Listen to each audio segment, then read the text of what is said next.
Game Creator System, Lit RPG. By NuNuXD.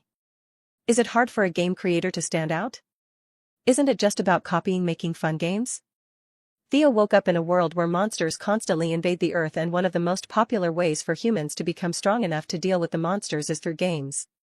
Games where players are transported to a virtual world and convert the strength, equipment, and skills gained to the real world.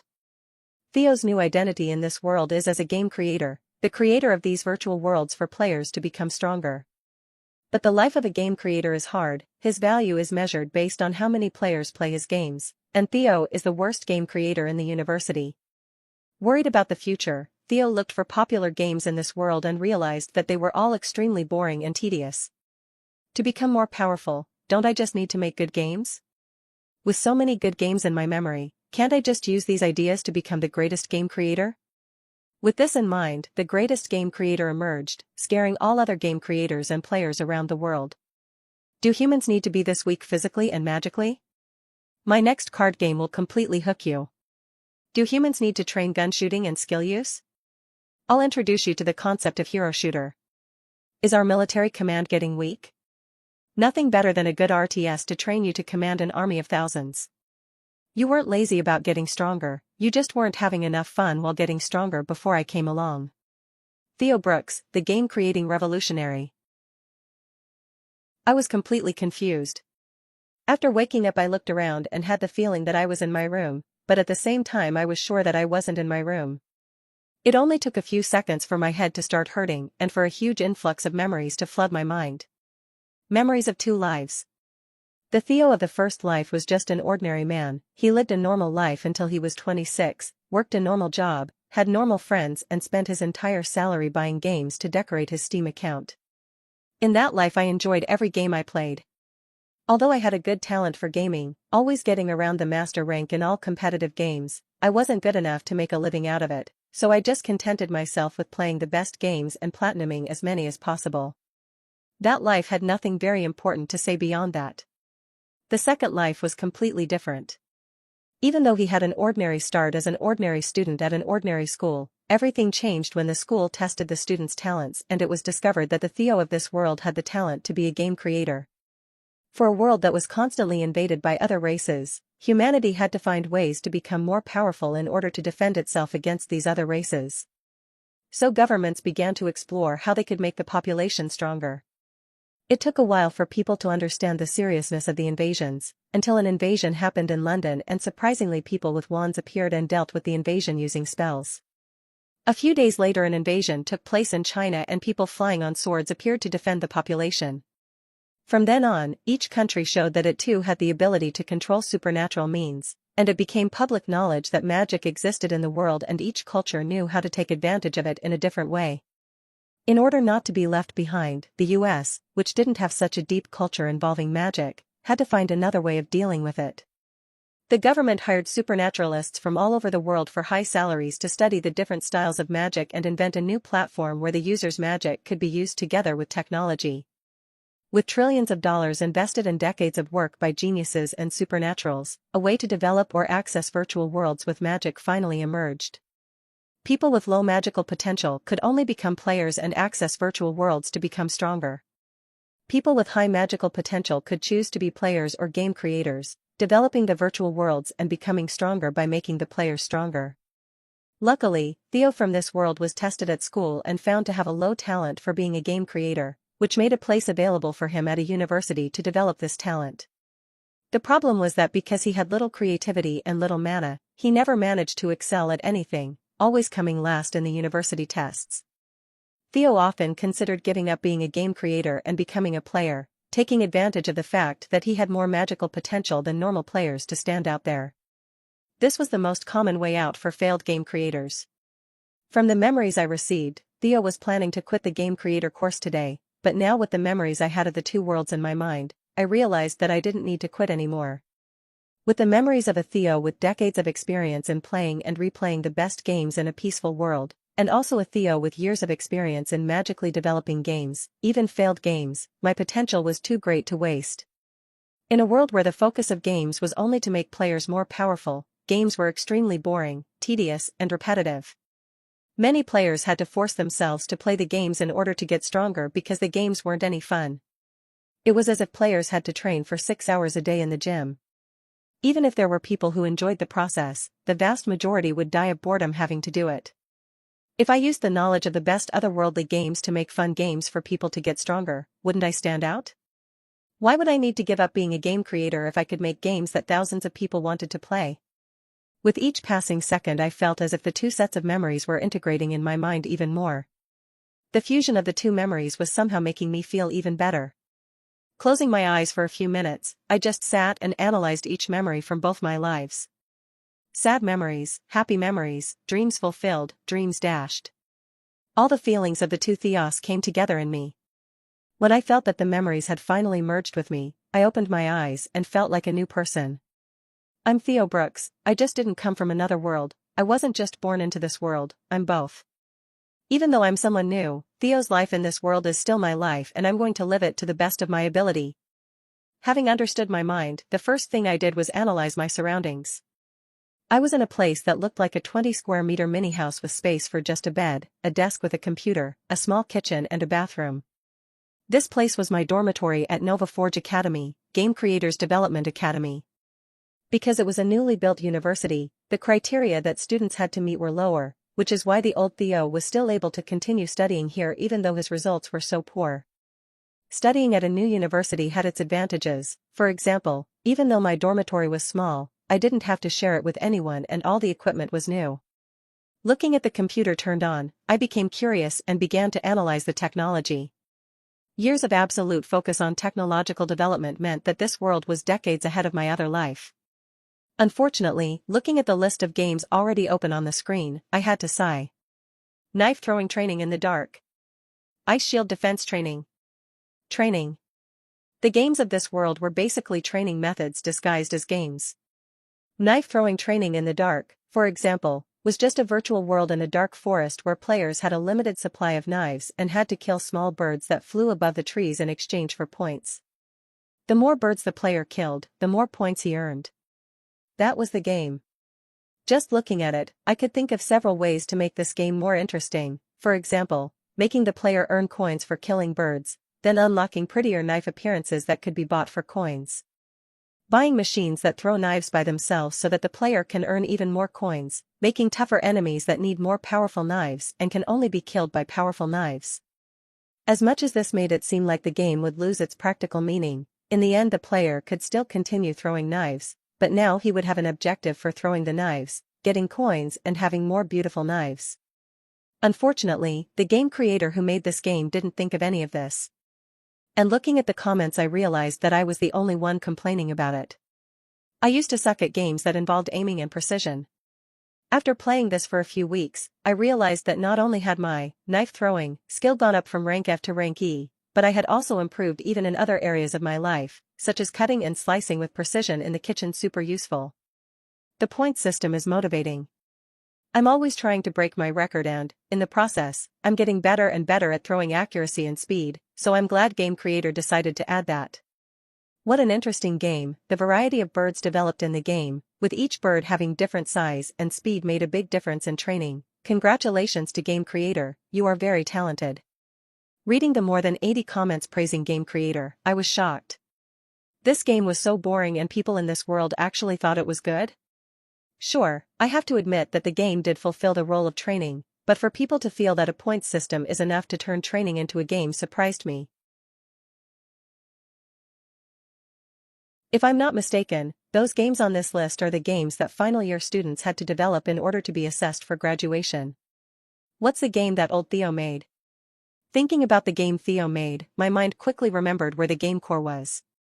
Behind the bed was a safe. Typing in the safe's password, I opened the door and saw a small device the size of a pendrive from another world. Picking it up carefully, I sat back down in the computer chair and analyzed the device. Under intense investment by the US government, this little device was the result of a blend of magic and technology. Called the Game Core, as long as mana was injected into it, the game creator could send his consciousness into it and use the mana itself to shape a game from scratch. The game created depended solely on how much mana the game creator had available and how creative he was. Having enough creativity and mana, It was said that even a perfect replica of our planet could exist in a game core.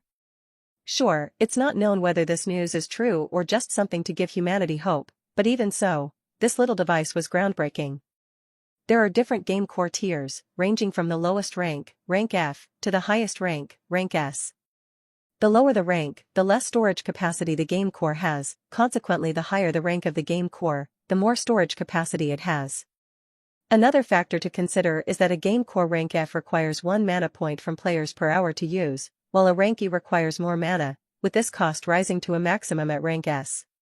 Players are also classified by rank and usually only play games of their rank, meaning that a rank F player will probably only play rank F games, and rank E players will hardly ever play rank F games again, opting to play rank E games that provide a greater improvement for them. But there was no rule preventing rank E players or even rank S players from playing rank F games, they just didn't want to. Why train for 2 hours in a rank F game if they could get the same result by training for 1 hour in a rank E game? That was the player's perspective. As a game creator I thought differently. Why limit myself to making games only for rank F players if I can arouse the interest of players of higher ranks too? With that in mind, I was even more interested in seeing what the game that Theo had developed was like. Even if he didn't have the talent, it's not possible that the game would be so much worse than those games that the other players had developed, right? The only thing I needed was to control a small part of the mana in my body to enter the game core, something that with my memories wasn't difficult at all, and what I saw in the game core. Looking at the contents of the game core, I didn't even know how to react. It's not possible that the old Theo thought this was something useful, right? I even started going through my memories to understand his thought process to find out why he did something like that, but there was nothing. It was as if he was just doing something for no reason. In front of me was a table. A wooden table. Why on earth did he only create a wooden table? Of all the ideas he could have had, why would he need a wooden table? And looking at this wooden table, seeing how detailed and beautiful it is, he must have spent at least 50 mana points on it. My total mana is only 68 mana points, why on earth spend so much mana on a single table? Breathe in. Breathe out. Breathe in. Breathe out. I had to try to calm down. With a calmer head, I just ignored the table as if it didn't exist and started testing with my mana. Fortunately, the mana recovered, so even though he had spent 50 MP on this table, my mana had already recovered and I had 68 MP available to develop again. Sure, I didn't have any plans to develop now, but I still wanted to test what it was like to control mana in game core. Opening my hand, I controlled my mana to leave my body and form the first small object that came to mind, a playing card. What first appeared was just a blank card, but the more mana I poured into it, the more detailed the card became, gaining the drawings and numbers the card had, even allowing me to make different drawings on the back of the card. Best of all, I only needed 1 MP to do this test. Looking at the simple card in my hand, I decided to test it out a bit and erase the drawing of the numbers and symbols on the card, which cost me a fraction of a mana point. Despite playing a lot of games in my other life, I wasn't a good artist, so I wanted to see if I could make beautiful art on the card or if I needed talent for that too. As a basis for this card I was thinking of a drawing of an imposing blue dragon. This card came from an online card game I played a lot in my previous world, Runestone, where the cards had abilities, attack, defense, there were spell cards, and players had to put together their own decks to battle other players. Strangely, when I tried to draw the card, I felt as if my mana was building up on the tip of my finger and not coming out. Confused, I insisted on it even more and used 1 more MP to try to draw on the card, but it was still just accumulating on my fingertip. This time I just kept using MP and tried to figure out what was going on. When the total cost reached 5 MP my finger finally stopped absorbing the mana and a window appeared in front of me. 5 mana points stored. Do you want to model a Sapphire Drake card? What? I was shocked. Searching through all the memories in this world, I couldn't find anything related to the screen that appeared in front of me, even more so because the name that appeared on the screen was exactly the original name of the card in Runestone. The strangest thing was that while my memories in this world knew nothing about this screen, my memories in the other world had a vague idea of what it might be. It could be a system. If it really is a system, I've hit the jackpot. But first I have to test whether it really is a system. Yes. I replied. As soon as I said that, the screen disappeared and the mana stored in my fingertip began to flow out, being molded perfectly into the appearance of Runestone's Sapphire Drake card. Even the shape of the card was identical, as there was also a mana crystal in the top right corner of the card, showing the cost of summoning this card, as well as attack and defense statistics that this card had and an effect that the card exerted when summoned. To test this even better, this time I decided to try spending 5 MP to make another card, but this time I used my mana directly, without letting the system control it, and the result was catastrophic. My otherworldly artistic talent also came with my memories, making the card look like it had been made by a child. Come to think of it, Theo from this world also had a terrible talent for art. This system came with the perfect functionality for me, covering my great weakness. I thought excitedly, even more so after thinking about how modeling worked in GameCore. Other game creators need to model each thing several times to get the perfect mold. With this system I'll be able to model it in a single attempt without having to spend so much mana on it. That way my deficiency of having too little mana will also be compensated for. Thinking about the possibilities I had with this system for the future, I got quite excited. Now what I had to do was decide the most important thing for my career as a game creator. What would my first game be? This question was extremely important, because if the game I made didn't show any potential, my career as a game creator would be over. I had to make a great game with the few resources I had, but which game to make? Looking at the card in my hand and the table that, despite being useless, was beautiful, an idea began to form in my mind. Although making games in this world was simpler than in the other world, games in this world had to be useful. Even if I wanted to make a really fun game, knowing that this would make me stand out from the other games, I still had to think of some way to make the players stronger while playing, since the games were the players' way of training so as not to die in battle against monsters. To deal with this in an easy way, I could just take the games that are already successful in this world and improve on them, making them fun while allowing players to improve as they play. But as good as that sounds, this strategy could easily be copied by other game creators of higher ranks, taking away all my advantage of having realized that games need to be fun. What I want to do is invent a completely new game for this world, a game that even if other game creators copy me, not only will they not understand the game completely, but the players will know that the game was copied from someone else. So looking at the card in my hand, I knew I had a great way to start my career as a game creator. I just had to study a bit more and understand how I could turn these cards into something useful for the players. Fortunately, I still had 3 more weeks to finish my game, so that was enough time for me to finish. The most surprising thing is that in 1 week the previous Theo only made that table. Taking my mind off GameCore, the first thing I did was turn my gaze to the computer and start researching game creating. When the US was determined to create a way to make humans more powerful by mixing magic and technology, other countries just laughed at them and didn't offer any substantial support. After the game cores were created, several countries tried to replicate this technology but were unsuccessful. Seeing that there would be no way to copy it so quickly, countries tried to buy game cores from the US, which although sold, was sold in smaller quantities and for extremely high prices, making the use of game cores practically a monopoly for Americans. The problem is that the number of people who have the talent to be game creators is extremely low, and with only one country freely training these few talented people, the studies on game cores were not as in-depth as I needed them to be. Instead of the vast amount of information available on the internet that I could always find for any subject I was looking for, when it came to game cores the information was very scarce. Turning my attention to the books at the university, I knew that these books were my only option for finding the answers I needed, so I sorted out the books that might be useful and started a study session. Surprisingly, while I was reading the college books I realized that my reading speed and ease of understanding the content was higher than the average before the two memories merged. What I used to struggle to understand, having to spend several minutes on each concept, now it was as if my computing capacity had increased, making me learn concepts at the same level much more easily. Without realizing it, hours passed and it wasn't until 3 p.m. that I found an article in a book that explained a way to make my idea work. The article explained in detail a way that high-ranking game creators used called false neurological feedback. This false neurological feedback basically consists of using part of the mana that the player spends in the game that would go to the game creator so that the effort made in the game is reflected directly in the player's brain, improving cognitive and motor skills and even muscle development and improving the mana core. Sure, this kind of knowledge is as complicated as it sounds, something I wasn't even close to achieving, but perhaps with the system's help it wouldn't be impossible. This tactic was usually used by high-ranking game creators developing games for high-ranking players because not only was the knowledge required to carry it out extremely demanding, but the player's improvement is proportional to the amount of mana they use in the game.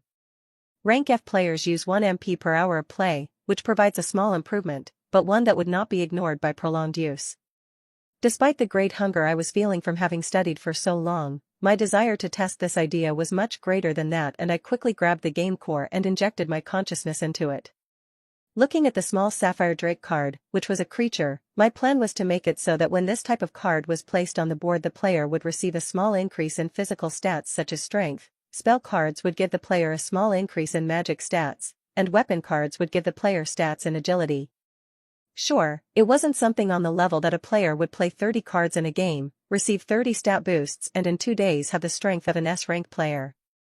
The idea is that if a rank F player spends 1 MP per hour, each game lasts an average of 6 minutes and the player uses an average of 20 cards per game, each card would only give a boost of 0.5% proportional to the boost that 1 MP would give. And even if there were malicious players who wanted to make decks to play as many cards as possible, the game would also have a boost limit equivalent to 1 MP per hour. All these calculations would only be useful if my next test worked, so looking at the card in my hand, I took a deep breath and wished that my mana would be used to change the effect of this card so that it would work in a Runestone-style card game from my memories, that the effect of the card would work exactly as it was written, and that the neurological false feedback system I had just learned would work on it. After imagining all this, I controlled my mana to go out through my body and do what I had imagined, and the mana was stuck to my fingertip again. That probably meant it worked. Calm down, Theo, you still don't know if this is going to work exactly as you thought. Taking a deep breath, I continued injecting mana. 4 MP. 5 MP. 6 MP. 7 MP. 8 MP. 9 MP. 10 MP. 12 MP. 15 MP. The accumulated mana is full. 15 mana points stored. Do you want to remodel the Sapphire Drake card into a special Sapphire Drake card? Yes. I replied excitedly. As soon as I said that, the mana stored in the tip of my finger began to flow out, shaping itself in a completely different way than it had the first time I made this card. Even without fully understanding what was happening, I was able to identify small traces of the neurological false feedback that I had seen in the books being formed on the card. It worked. I thought excitedly. Looking at the beautiful Sapphire Drake card in my hand, a huge smile appeared on my face. With this tactic, I could make a game where the players just played the cards randomly and won the stat points. Yep, but the players would have to spend an hour doing nothing in the game, dying of boredom, so why not make it fun and make the players want to play my game? I still have a lot of work to do to develop enough cards to complete the initial collection of 240 cards like in Runestone, especially considering that each card will cost at least 15 MP, that would be a total of 3.6k MP. I was startled to think of that figure. To finish the remaining 239 cards in 15 days, I would need to make 17 cards a day. Impossible. If I had time to spare, I might even consider making all 240 cards, but that's completely unfeasible. I realized that I needed to cut out the vast majority of cards. With my 68 MP base, even if I rest and meditate at midday, I would only have a total of 136 MP to use per day. I still need to take into account the cost of developing the rest of the game, which could account for a third of the MP spent per day to develop the rest of the game, leaving me with only 90 MP per day to use for card development, 6 cards per day, 90 cards at the end of the 15 days. 90 cards isn't much, but at least it would serve as an initial early access model of the game. Why 15 days to develop the game if I still had 21 days available before the end of the university test? Because the number of players playing was a very important point in evaluating the game. Even if I made the best game, if no one played it and I came last, I would still receive a low score from the university, so I would have to make the game available to players for at least 7 days. With such a good game, I'm confident that in 7 days I'll be competing for the top spots. So with all that decided, I started sorting out the essential cards to make up the first 90 cards of the game. To prevent players from only using spell cards or weapon cards, I decided to implement something that may cause them a lot of anger, but which will further increase the competitiveness and how addictive the game is. The game will have a casual and competitive mode, just like the original Runestone, but the amount of stat boosts players will receive will be based on how high the player's rank is. With the ranks being bronze, silver, gold, platinum, diamond, and master. Players in bronze and silver will still receive an okay amount of stats, players in Gold and Platinum will receive the fair amount of stats, and for players in Diamond and Master, I'll use the part that Bronze and Silver players miss out on to give them a little more stats than they should receive. Considering that the player's rank will look like a Gaussian curve, the amount of Bronze and Silver players will be only slightly higher than the amount of Diamond and Master players, making it all fair. I know how addictive competitive games were in my previous world, these being the games where players spent most of their day and spent most of their money, even though they were free-to-play games, so I knew that developing this area would be lucrative. Especially since there are no games like that in this world. Here, players just compete for who has the most points, rather than battling each other to take the other's point, two completely different concepts. With that decided, I turned my attention to planning the game's development. Following the idea of the original Runestone, the game would take place in a player-only tavern. When an opponent was found, the players would be facing each other and would be able to talk and interact freely during the game. At the end of the game, the two players would return to their own tavern where they could edit their decks, study the cards, open card packs or whatever they wanted to do. Regarding the card packs, as the games were free, the card packs would be bought using an in-game currency that players would receive at the end of each game based on their performance, wins granting more coins and losses granting fewer coins. One doubt I had was that if the games are free, how do the game creators earn money?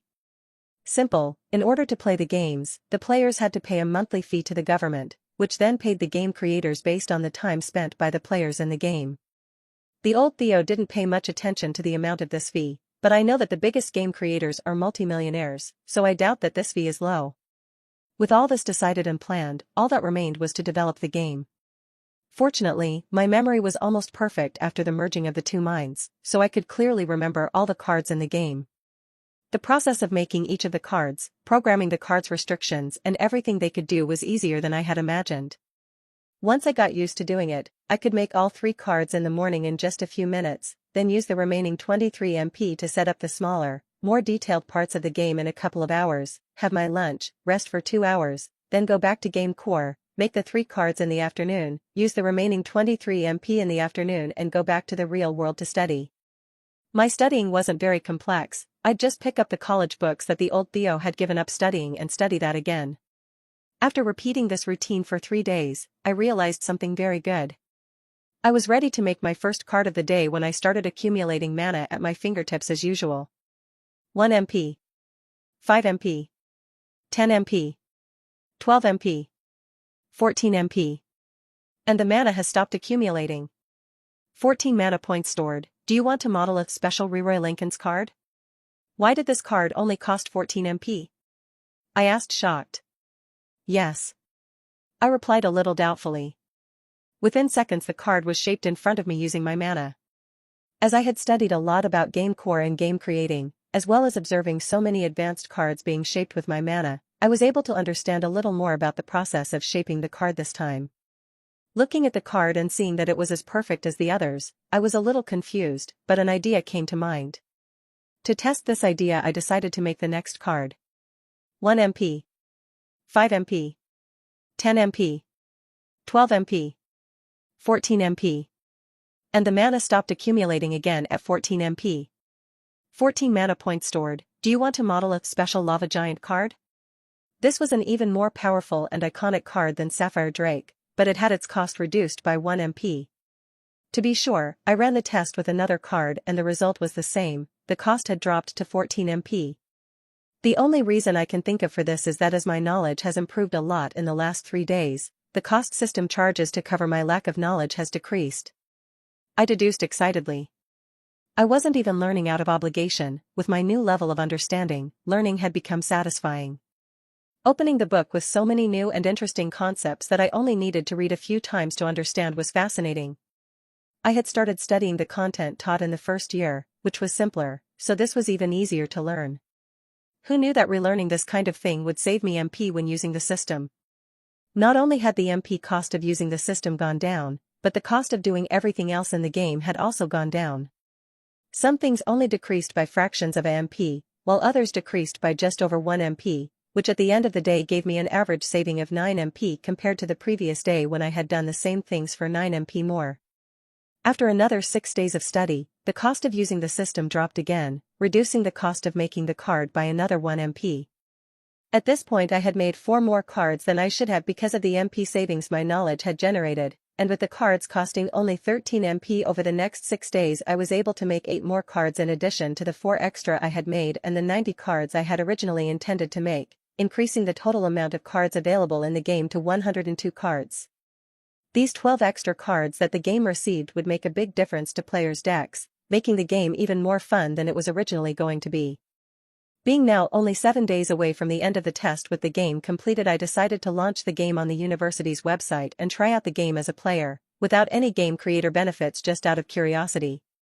I had already tried the cards, tried the classes, and even tested the false neurological feedback, and surprisingly it worked on me too.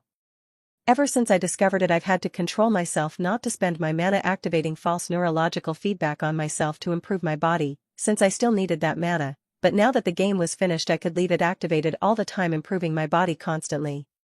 The improvement it gave me was low to the point that if I didn't know it was active I probably wouldn't even notice the difference. But knowing it was active and analyzing the changes it was making to my body, I started to see a difference.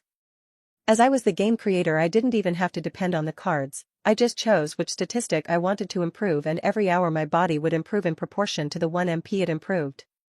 Unfortunately, I wasn't able to increase how much it improved, probably because the game core was only rank F, limiting my gains to those relative to a rank F, but I wasn't dissatisfied. I could go all day without doing anything and my body would improve as if I'd worked out in a gym for a few hours. The game was released under the name Runestone, in homage to the original game in my previous world. The artwork for the game page on the university website was made using screenshots from the game, since I wasn't good enough at artwork and could use the system to make whatever artwork I imagined, which made the game page look much nicer than the pages for other games. Unfortunately, releasing the game with only a week to go until the test ended meant that I was one of the last games to be released, sending me straight to the bottom of the games list, but I was confident that the smell of a good wine wouldn't be hidden by a dark alley. And I was right. As I was assembling my deck using the starter cards the game made available, I felt an MP being spent in the game, indicating that a player had connected. I was curious to know how this player would react to logging in for the first time, but instead of logging in as admin and going snooping around, I decided to just continue setting up my deck and join the game queue, ready to be this player's opponent when he decided he was ready to play. Natalie POV. Seriously, how hard is it to find a useful game to help me climb from player rank F to rank E? I thought in frustration as I looked at page 3 of the list of games developed by the game creators at Nova Forge Academy. I know that the NFA isn't one of the best game creator colleges, but all the games are practically copies of the most successful games of recent years. And I can't even blame the game creators for that. It's not like they have enough knowledge and mana to make more complex games. Who told me to just be a weak rank F player? I sighed at the thought. Looking at the 5th game, where the objective is to stand in a forest swinging a different weapon in different climates, I was about to give up, until I saw that the list was already running out and decided to give the games below a try. Even though I knew that the likelihood of these games being good was practically minimal, what cost would it be to look at a few more games before I went looking for games on other colleges' pages? Desert Arrow Blocking Training. Boring, my focus is on magic. Labyrinth Trap Evasion Training. It might be useful if someone is going to fight in a maze or a place with lots of traps, but that's not my job. Boring. Magic Resistance Training Under Lava. That sounds a bit interesting, but why should I have to stay under the lava to practice? Don't you have any really useful or interesting games? Runestone. Bori, what? Looking at that strange game with a name that said nothing about it, I was confused. What kind of training is this? I had never seen a game page like this before, so, curious, I clicked on the page to see a better explanation of what the game was and what the focus of the training was. Opening the game page, instead of showing a picture of someone somewhere training something, what the game was showing was 2 people smiling while holding strange cards. Playing cards? This game creator thinks that playing blackjack will make someone stronger? Is he crazy? Even though I felt it didn't make sense, I kept looking at the images of the game showing how it worked and noticed that each card had a different effect that, when played, would do something different. The more I looked at it, the more interested I became in this game, even though it didn't show any real advancement in the player's skill power. As the images were interesting, I shifted my gaze to the explanatory text about the game. Flower Playing Cards. Runestone Flower Playing Cards. Welcome to Runestone, the strategic card game that combines real-world progress with fun. Who says training has to be boring? Runestone takes the concept of card battles to a whole new level, using the revolutionary technology, false neurological feedback. Who said that only games with a high rank can provide false neurological feedback to players? Cyclone, what is Runestone? Runestone is more than a card game, it's an experience that not only entertains you but also improves your rank as a player. Choose a hero, build your deck and go into combat against other players. But what really sets Runestone apart is that, unlike other games where training is extremely tedious, in Runestone you'll have fun all the time. The more I read about the game's description, the more I felt my blood boil. Wasn't that exactly what I was looking for? A way to become stronger that wasn't as boring as other games were? But reading about this false neurological feedback, I began to think it sounded too good to be true. Everywhere I looked about it, the only thing I found was scientific articles by big game creators talking about how difficult it is to make it work and how only the biggest game creators managed to implement it in their games. Now a Rank F game creator was hinting that he had replicated this strange technology in his Rank F game? That sounds too good to be true. I thought, a little disappointed. But despite my disappointment, I still clicked to download while continuing to read the game page. When the game finished downloading completely, I instantly clicked play, curious to see how it would work. Everything the game page was saying seemed very unreal. When I clicked pay to play and injected my mana into the game linker, I felt my consciousness leaving my body and traveling to the virtual world of this game. Unlike other virtual worlds and other games that tried to be scary or oppressive, to push the training to the limit of what our mind and body could take, this game took me to a strange wooden tavern with warm, cozy lighting. In this tavern there were several empty tables and behind the counter there was no one, but to my amazement, a strange, funny and charismatic voice startled me as it spoke. Welcome to the Runestone, player. Take a seat at the table with a Runestone tray. Looking around and seeing no one, I figured that this voice had probably been pre-recorded by the game creator to help beginner players understand the game. Following the voice's suggestion, I slowly approached the table with a box on top and sat down in the surprisingly comfortable wooden chair. As soon as I sat down, the box began to glow and opened for me, showing two images, a large, muscular green-skinned man holding a large axe or a beautiful white-haired woman with a scholarly aura holding a golden staff. To begin, select your hero. Each hero has unique abilities that can change the course of the match, and your real-life stat gain based on false neurological feedback depends on which style of card you use. Mages have more access to magic cards, increasing the amount of magic you receive at the end of the game. Warriors have more creature and weapon cards, increasing their strength and agility at the end of games. Looking at the two drawings and seeing how beautiful and delicate the woman was, even if she was a rogue I would still choose her, but her being a mage made me even more excited since I could improve my magic by playing with her. After clicking on the mage, the design of my board changed slightly to represent the appearance of a magic workshop, which I found adorable. You have selected Grand Magus Line of Proudstone. I'm enjoying this more and more. In a dueling card game, you should ideally put together your own deck, but if you don't want to, Line of Proudstone's basic deck is available for you to use at any time.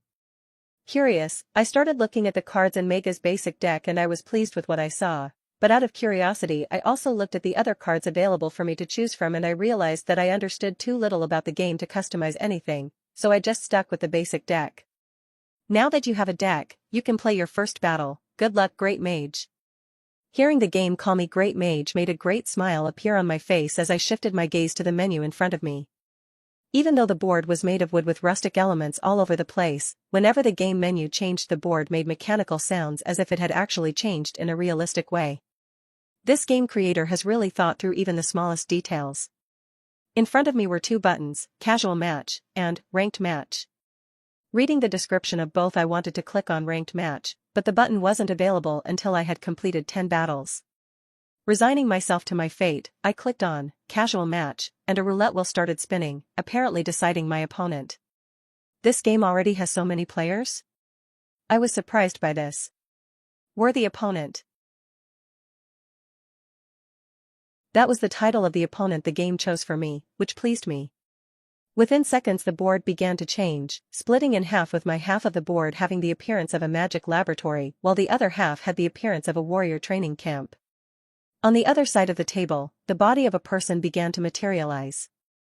This person was a young man who looked about my age, with straight black hair down to his eyes, eyes that were a shade of green so light they looked golden, delicate features and a thin, almost malnourished build. He looks exactly like a wizard. Why is he using a warrior deck? Maybe he wants to take advantage of the game to cover up his deficiency in physical strength. That's kind of clever, I thought as I analyzed the boy. Just as I was analyzing him, he also looked at me curiously and gave me a polite smile. Hello, I hope we have a good game. He held out his hand as he kept smiling at me. Surprised by his politeness, I was momentarily stunned and it took me a few seconds to recover, reaching out to shake his hand a little embarrassed. Thank you, I'm looking forward to it too, I said, not knowing what else to say. After we greeted each other, a coin appeared in the center of the board and then I received a warning that I would play first. As soon as this notice appeared, magically the cards from my deck that were next to the board flew into my hand, leaving me slightly surprised. Embarrassed by how I was acting, I glanced covertly at the boy on the other side of the board and realized that he just ignored how I was acting and looked at the cards in his hand seriously, making me sigh with relief and look at my cards again. At this point I didn't even remember that I was in a game where the focus was on training and getting stronger. The only thing I was thinking about was how much fun this whole new experience was being. How? I asked confused as I saw his side of the board with a bunch of creatures while my side only had 2 weak goblins. Smiling at me, he calmly explained. You see, the key to controlling the game isn't just playing the most powerful cards. The trick is in the strategy of how you use your resources. He looked at the cards remaining on my side of the board and, with a slight nod, continued. In a game like this, what really matters is how you handle your mana. You need to plan your moves carefully, save your strongest cards for decisive moments, and know when it's the best time to attack or defend.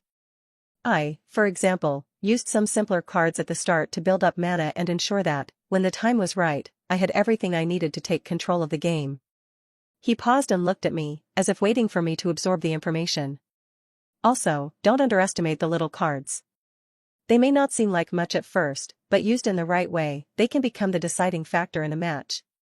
Listening to his explanation, I was a little stunned, but remembering how the game seemed to be balanced and suddenly he completely dominated the board, I think I began to understand the game. He was just discarding weaker cards at the beginning to keep the game going, even if he took a bit of damage, but he was keeping the right cards that matched each other in his hand, waiting for the right moment to play those cards. The only way I could reverse this would be to beat him before he could use his good cards, or to have a plan in my deck to counterattack at the same level. What an interesting game, I thought excitedly, not letting myself get too down about the defeat. After the game was over, my opponent waved to me as his body disappeared from the table and I went back to being alone in my tavern. Having learned from my mistakes, the first thing I did was look at my deck and learn the effects of all the cards. I had to know how my cards could be used and how to combine these cards to know the best time to use the cards. After preparing for 20 minutes, I clicked play again and to my surprise, my opponent was someone else. Smiling politely at him, I held out my hand and said, Hello, I hope we have a good game. He was surprised by my attitude and also smiled as he extended his hand to me, acting a little nervous. Maybe this is his first game? I asked myself excitedly. Unlike the game I had against my first opponent, in this game I was completely dominant, combining cards, taking advantage of his carelessness, and every mistake he made, summoning cards without purpose, I was able to penalize him. That game ended quickly, and soon afterwards I looked for another opponent to play another game. Without realizing it, I was playing for more than 6 hours, a much longer time than I normally spent training in other games. I even unlocked Ranked Match, and managed to move up from a Bronze 4 player to Bronze 2. When I played again tomorrow, I could become a Silver player. When I disconnected from the game and went back to my room, the first thing I did was try to feel the changes in my body. At first I didn't notice any changes, which left me a little disappointed, thinking that this game might be a waste of time, but after taking a good look at my mana core I realized that my total mana had increased. Levitate. Using a simple levitation spell I realized that not only had the total amount of mana increased, but my control over my mana had also increased a little. The total amount of this increase wasn't something extreme, but it's as if I had spent these 6 hours practicing my magic and my body non-stop. 6 hours of continuous practice is no small feat, and best of all, I'm not the least bit tired mentally or physically. I thought excitedly. Training for 6 hours and getting that result is natural, but having fun for 6 hours and getting the same result as 6 hours of training is incredible. Sure, I'd still need to dedicate some of my time to actual combat training, but muscle training and magical development could be left completely to Runestone. Looking at my belly that was a little round, as long as I used enough creatures in Runestone I wouldn't be able to slim back down to the perfect body I had when I was a teenager without having to go to a gym. Thinking about the game's explanation that gold rank players received an even bigger boost, and that diamond rank players received the biggest possible boost in the game, I was excited to find out how much that boost would be.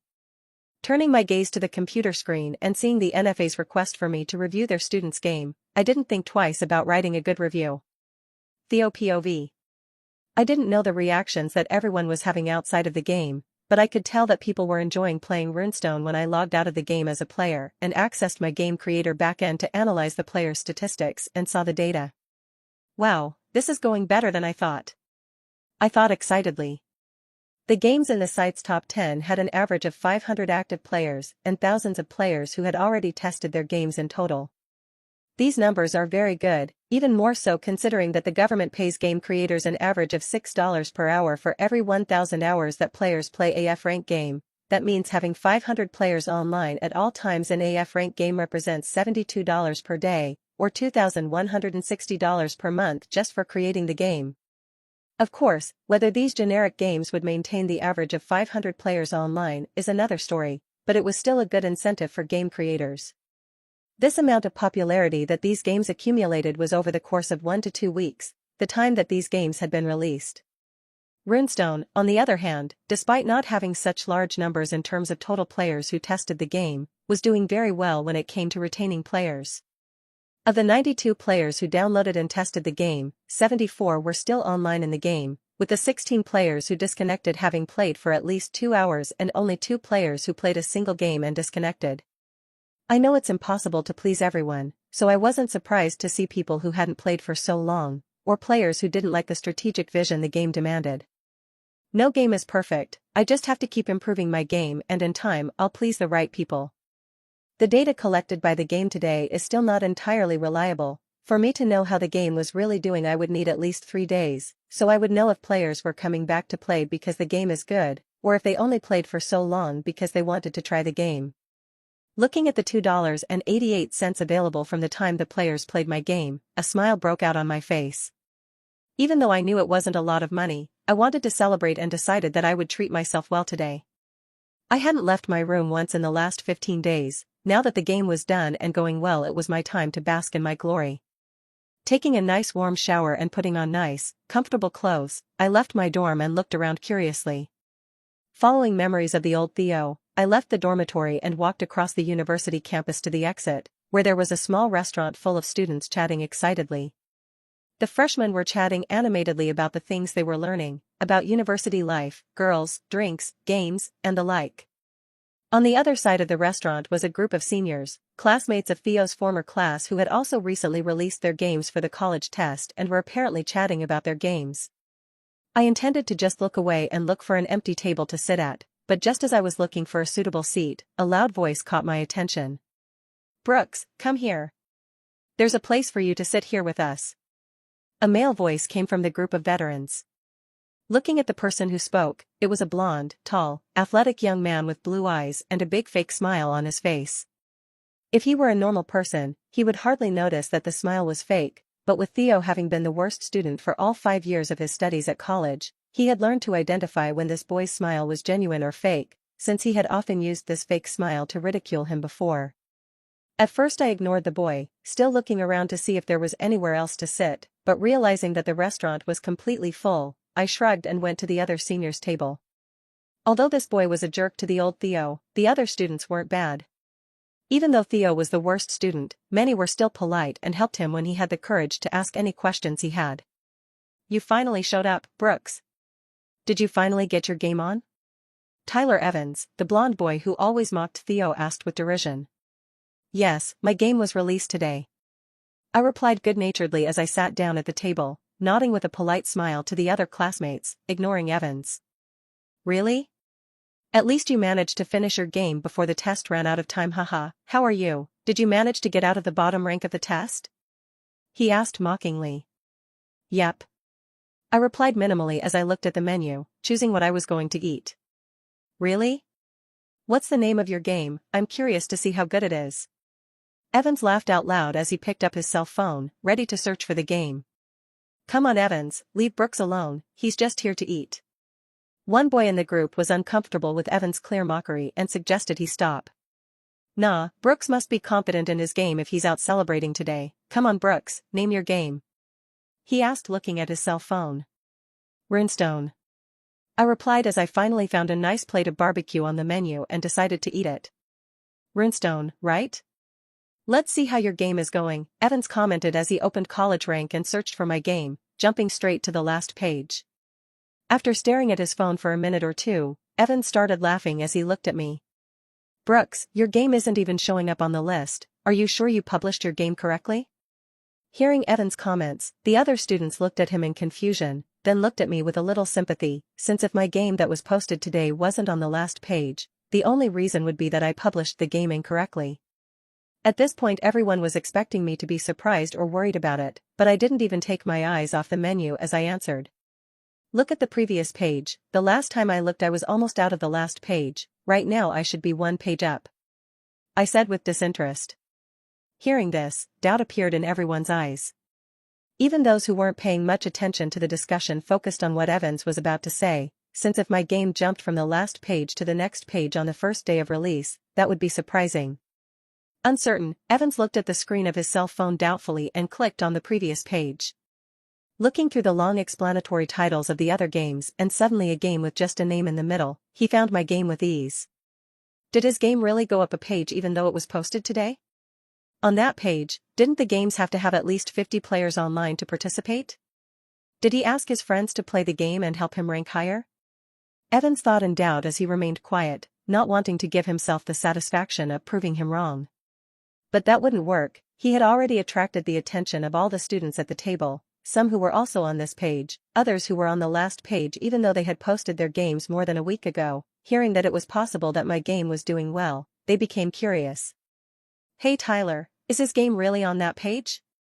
Or did he just post the wrong game and it's not showing up? One of Evans' closest friends asked with interest. This question made Evans look at him with a bad expression, but he answered.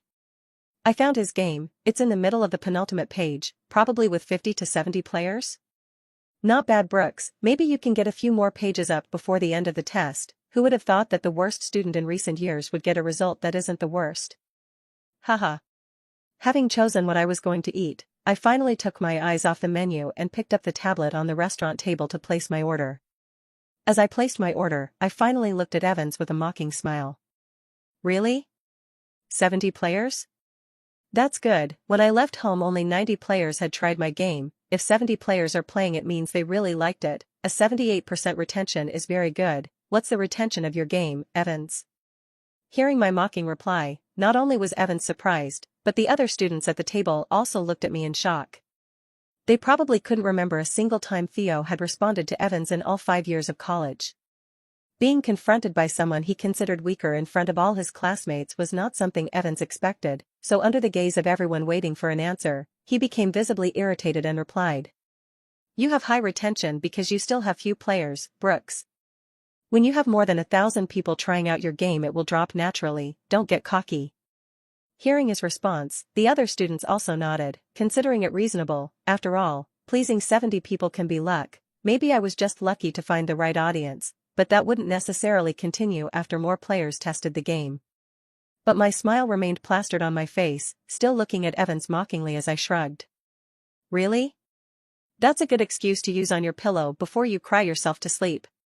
Hearing my mockery even clearer than before, some students even stood with their mouths open in shock, while Evans turned even redder, glaring at me angrily. I know you're not used to succeeding in anything you do, Brooks, but don't let it go to your head. For someone so used to failing, you should see your place and not let pride cover your eyes. Evans scoffed as he put his cell phone away and turned to talk to his friends. Tisk, so much talk for just that? I scoffed in a slightly lower voice and went back to ordering my food. I know that if I provoked him any further, Evans would probably get up from the table and try to attack me, and considering our difference in physique, it's very likely that I'd lose. My body only began to evolve today when I started applying neurological false feedback to myself, so it would still take me a long time to catch up with him, Not to mention that Evans was talented at fighting and using knives, no wonder his game was top of the college list. Not to mention that I didn't want to get involved in a cliché young master's fight as soon as I came to another world, so I just ignored him, just like he did me, and started talking to the other students around me. Geez, Theo, what did you do to make your game do so well? My game is struggling to maintain an average of 30 players, everyone joins my game and only stays a short time before giving up, said the boy who defended me when I arrived. Smiling at him, grateful that he had spoken up for me while Evans was talking garbage, I asked. What's your game like? My game is about practicing throwing spears at human enemies in the forest. The boy explained. After his explanation, I kept looking at him curiously, waiting for the rest of the explanation, but he stayed quiet too, just staring at me. That's the only explanation? Where's the rest of the game? Seeing that he really had nothing else to explain to me, I understood where the problem with his game lay. The game wasn't a real game, just a virtual training world with humanoid characters coming towards the player. Probably the greatest work he did, and the reason other people bothered to play the game, was because they could face humanoid enemies. The problem with this is that the game had no sense of progression or achievement. The player had no reason to keep playing other than to repeat the same boring, monotonous training. Knowing that when my game became popular other game creators would realize the advantages of making fun games and think of ways to make their games fun, I might as well give these people some tips and get their goodwill. You never know when networking will be important. How about making a progression system in your game? For example, with each enemy the player kills in your game, the spear they use gets prettier? This might encourage more people to keep playing to see all the spears available, or just to want to collect all the spears. I suggested the most basic thing he could do. Hearing this tip, not only was the boy shocked to think how simple it was, but how much more fun the game would be because of this small change, but all the other students at the table who heard my tip were shocked. Everyone's games were very similar, so a change like this would easily fit into everyone's game. Hearing this, everyone turned to look at me while the brave ones, or those with more affinity with the old Theo, decided to ask me as well. Theo, what about my game? What do you think I can do to improve? One girl asked shyly. Remembering that she had helped the old Theo with some homework he had struggled with in the past, I too smiled politely at her and thought of some simple tips to make her game more fun and interesting for the audience. These tips I gave would come naturally to people when they saw how successful my game would be. It's not like it would make them Runestone's competitors, so helping them wouldn't hurt. Because of the monster invasions that began a few decades ago just as electronic games were beginning to emerge in my other world, and the deaths caused by these invasions, the people of that world completely ignored that games could be fun and placed extreme emphasis on how practical the game was and how much it increased people's survival. This meant that deaths from monsters decreased a lot, but as a consequence, people lost the chance to understand how much fun electronic games could be. Games with magnificent stories that no movie could tell, games that were more competitive than traditional sports, all kinds of feelings that games could cause were completely unknown to these people. At that point I felt as if I had traveled to a medieval world where people had all the ingredients to eat a delicious pizza, but because they didn't know about it they were still stuck eating only hard bread. When they taste pizza for the first time their minds would be opened, causing many to try to figure out what other delicious foods they could make with the ingredients they have, but while they will be stuck in the process of trial and error to figure out what might be tasty, I already have a recipe book with the world's tastiest foods that I will be able to cook to forge my way to the top. With the 2 tips I gave to the 2 colleagues, the other students were impressed that these tips could also help their games and approached me to ask how their game could be improved. I helped with a few more questions until my food arrived, and when I started to eat they had the good sense to stop asking about it and let me eat, going back to chatting about the random things they were talking about before I arrived. Every now and then I would also comment on something they were talking about, making everyone stop talking and listen to me, a completely different treatment to when they still thought I was just Theo who came last in all the tests. The feeling of being appreciated was very nice. I wouldn't let it go to my head, but I wouldn't waste the opportunity either. The one who wasn't at all pleased with me becoming the center of attention was Tyler Evans, who stared at me as if he could shoot lasers out of his eyes. When I went back to my dorm on a full stomach and saw what a mess the place was, I took advantage of the fact that I had nothing very important to do and started tidying up. I would only live here for another week before I had to move out. When game creators graduate from college they can keep the game core that the college gave them to take the final test at no cost, which for game creators with good games, represented a stable source of monthly income. Game creators with good results could receive offers from large guilds with even higher salaries to develop exclusive games for them, or even large companies wanting to buy the rights to the games, since as the game creator system was developed by the government, all games developed were the right of the game creator who made that game, like a very well-protected patent. Game creators couldn't just copy other people's games, they had to have their own changes and originality to develop it. Sure, F-rank game creators didn't even have enough mana to develop more elaborate games, so they stuck to the basic, bland training that everyone was entitled to do. As the game creators rose in rank and had more mana available to use in their games, the games started to become more detailed, with better-made battle missions, specialized training with virtual instructors, and technologies like the false neurological feedback that I copied. It's not because the games weren't fun that they were badly made, quite the opposite. The realism of the higher-rank games was the main focus of these games, making the greatest games in the world masterpieces of combat training. Thinking about my future, I had no doubt about what to do after graduating.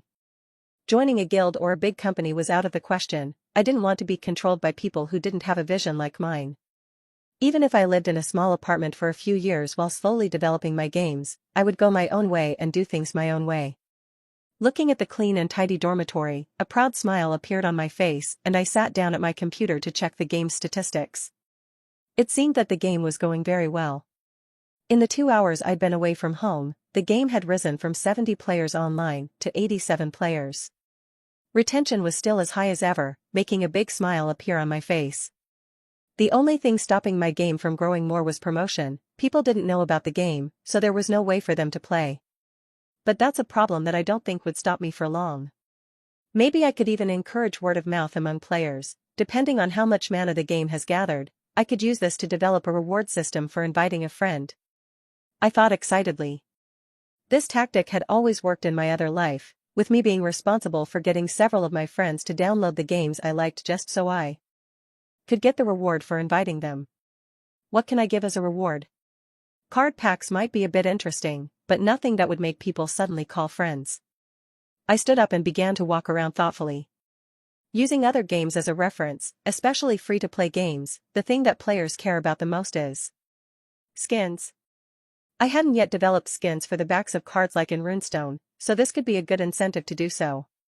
When you invite a friend and they unlock ranked matches, the player you invited will receive a card back skin, and the more friends that player calls, the more that card back skin will evolve, until it reaches its final appearance after 10 invited friends. Even if only a minority of players were to make the effort to invite friends, even more so when the majority of players might not even have 10 player friends to call, the players who called just one person to play would already be helping me a lot. Having decided that I would do this, the first thing I did when I entered Runestone's game core was to look at how much mana the game had accumulated. To play this style of game, players had to spend mana for every hour they played. Rank F games required 1 mana per hour, and the higher the rank of the game, the more mana the game required. This mana didn't go directly to the game creator. 99% of it was only used to create the virtual world that the player would connect to and to maintain it during the 60 minutes. The remaining 1% was sent to the game core and stored there, making it available for the game creator to use in any way he wanted, either to enhance the game itself or to convert it into permanent mana to rank up as a game creator. The use of this mana to improve the game was unrestricted. If there were 1000 MP available, the game creator could use all 1000 MP to create and improve his game. Usually game creators used only a small part of the mana generated by the game to improve the gameplay and realism of the game while absorbing the rest. However, the part absorbed by the game creator was not unrestricted. Game cores were extremely expensive resources, so to prevent the game core from being damaged, every game core came with a mana conversion limitation, and the limit for game core rank F was 1 MP every 12 hours. When I found out that the limit was only 2 MP per day, I thought that such a low number was an exaggeration, but surprisingly most game creators couldn't even reach that limit. Not because none of them could accumulate 2 MP in the game, but because converting MP available in the game to real MP was expensive. 100 MP stored in the game needed to be converted into 1 MP to increase the game creator's base mana. In other words, in order to store what was needed to reach the 200 MP daily limit in the game core, the game would need to keep an average of 834 players online during the day. This didn't mean that the game had to have a peak of 834 players, but that the 24-hour average was 834 players, which is why, to make it easier for students to calculate, college professors taught that only games with more than 1,000 players online used 100% of the game core's potential. As my game used false neurological feedback, half of the mana that would be stored in the game core was used as fuel for this tool. That's one of the reasons this tool wasn't used as much by game creators, as it reduced the profit the games received. But I needed this tool to make the game I wanted, so it was a necessary cost. Looking at the measly 2.5 MP available for use in Game Core, I laughed.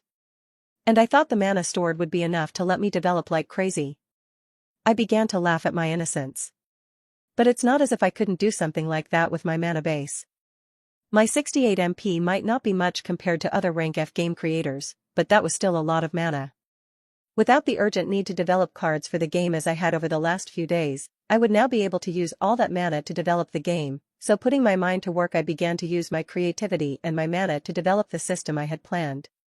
Using my memory of how this system worked in games, with a screen where the player could see his own code, another place where he could type in his friend's code, and a screen where he could track his friend's progress and how much was left before he received the reward, I began to control my mana, and within a few seconds mana was accumulating on my finger. The more complex a game system was, the more mana it required, and this with the help of the system. If I were just a normal game creator I would need to spend at least 10 times more mana on this just by trial and error. So to deal with this problem I divided up the work. Now I was just designing the interface that the players would see, using as a base the interface I'd already made for the game and modeling it all following the same aesthetic. The cost of this dropped to just 44 MP. Feeling my measly 24 MP available, I knew that this was nowhere near enough for the rest of what I wanted to develop, so I left the game core and continued planning how I would develop it while my mana recovered. With nothing very important to do, I just kept writing down the important things in my notebook, which parts one would divide up, which part one would do first, and how long it would take to do, just like I did with the rest of the game. Developing an online game wasn't easy. Among rank F games mine must be one of the only ones, as the study for it was very complex, but with the help of the system I managed it, so I was confident that the new system, which was slightly simpler than developing the online mode of the game, would be developed without any problems. While I was concentrating on planning my game, the few players who knew Runestone were going crazy while playing, with fights even breaking out in ranked matches because they couldn't accept defeat. Involved in one of these fights was Natalie, the first player to download and play Runestone. Natalie POV. After really understanding how the game worked and realizing how much fun it was to set up decks and battle other players with the deck you made, I couldn't resist, and as soon as my mana recovered I logged back into Runestone. If I could play this game without having to spend mana, I'm sure I'd spend the whole day playing it. Even more so when I found out that every game I played gave me some gold coins that could be spent on card packs, so I wanted to play it non-stop.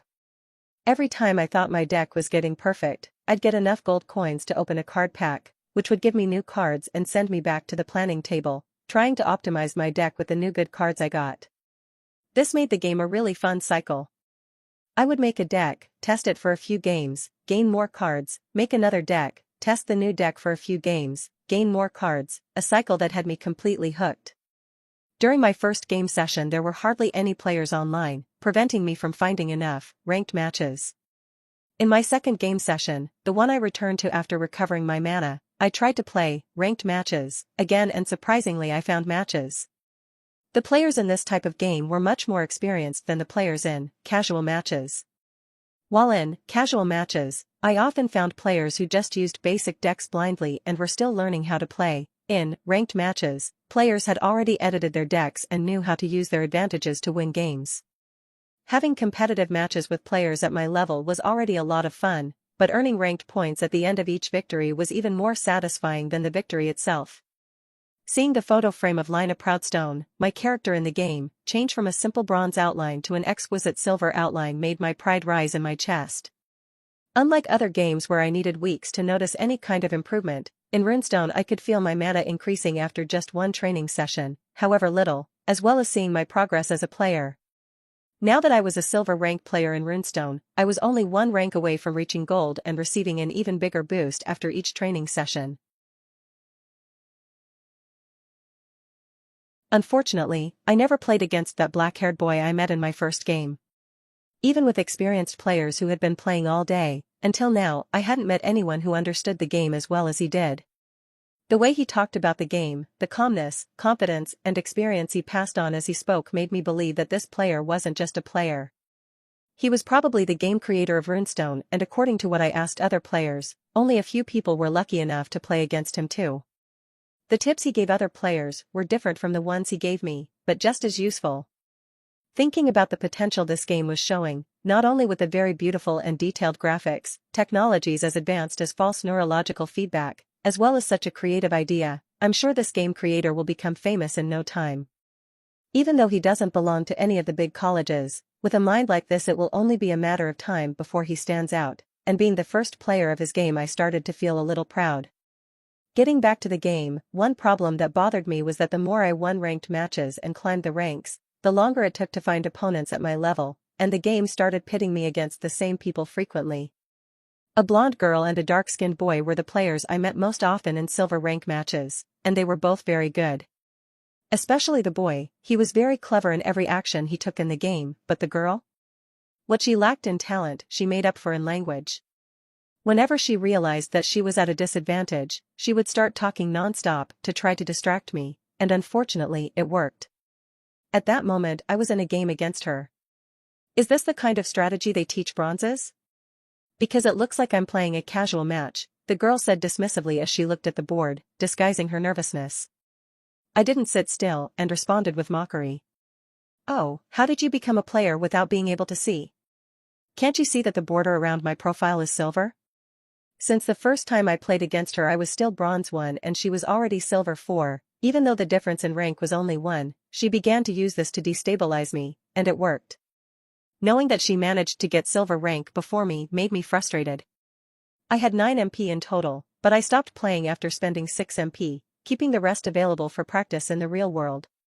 The problem was that I was so eager to keep playing that I only recovered 1 MP in the real world and went back willing to spend the remaining 4 MP I had. But while I was out of the game undecided whether to continue playing, this girl didn't hesitate and continued playing non-stop.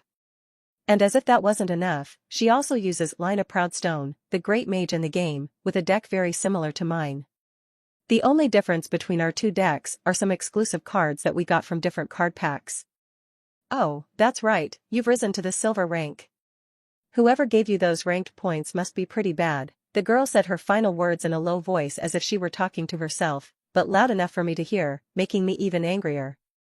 Even though my head was hot, I still tried to take a deep breath and keep my focus on the game. She could talk all she wanted as long as I was the victor in the end.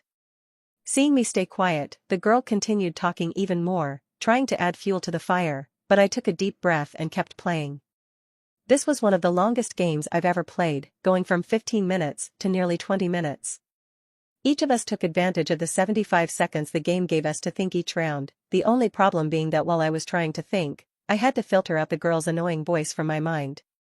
At 22 minutes, something I've never witnessed happened, my deck had run out. Ho ho ho, looks like you've run out of cards.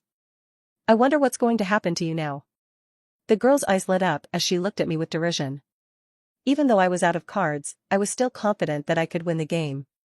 Using Ice Blast, I froze all the minions on her field, ensuring that she couldn't attack me next turn. Then I used Fire Tornado, the last card I had in my hand, directly on her, reducing her life to 7 points and ending my turn. As I was obliged to draw a card and there was no card available for me to draw, I received 1 damage this round, leaving me with just 1 life point.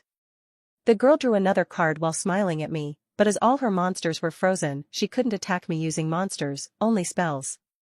You're lucky I don't have any spells to attack you directly, otherwise you'd be dead. Oops, you'll already be dead after your turn. She said before starting to laugh. She was right, as soon as I tried to draw a card my remaining life would run out, causing me to die, but I wouldn't have to wait until the end of my turn to end this game. Smiling at her, I returned the mockery. Really? Because I think this game is going to end now. Hearing me say that, the girl looked at me suspiciously, but didn't say anything verbally. Not waiting for her, I quickly activated my trap card and started laughing. You know, girl, didn't you wonder for a moment what my trap was set to do? I said, laughing. By activating my trap that I won in a card pack before this game, I can choose any spell used in the previous round and repeat its effect. Listening to my explanation, I saw the color fade from the girl's face. This made me laugh even more, feeling the satisfaction of victory approaching. Yes, I'm going to repeat the effect of my Fire Tornado spell, and since you didn't cast any creatures with provoke on the field, my target will be you, reducing your life from 7 points to 1 point, as well as mine. Listening to my explanation, the girl realized what I wanted to do and tried to stop me. If you use Line of Proudstone spell Frost Arrow, you'll be forced to draw a card and you'll lose before you can attack me. I shook my head at her. No. Actually the card is only drawn after the spell hits the enemy, that is. Using my character's ability, an ice arrow was conjured on the field and flew straight into the girl's Line of Proudstone, reducing her life points from 1 to 0. Looking at her character exploding in defeat and her body disappearing from in front of me as she made her way back to her tavern, an even bigger smile came to my face. Ha ha ha, how I love this new card of mine. I looked at the trap that had won me the game with my eyes shining. Looking at the time and seeing that I still had another hour and 15 minutes of mana available to have fun, or rather, train, I quickly got back in line and went to read my deck again while the game looked for an opponent. I'm sure the girl won't go back to the queue instantly, afraid of losing to me again, so I have to take the opportunity to earn as many coins as possible and update my deck until I play her again. Theo, POV. After spending all my mana doing a part of the friend invitation system yesterday, I ran out of things to do and logged back into the game as a player to have some fun. Although this world has an interesting entertainment industry, with good movies, good music and good TV dramas, this kind of content has never been my focus.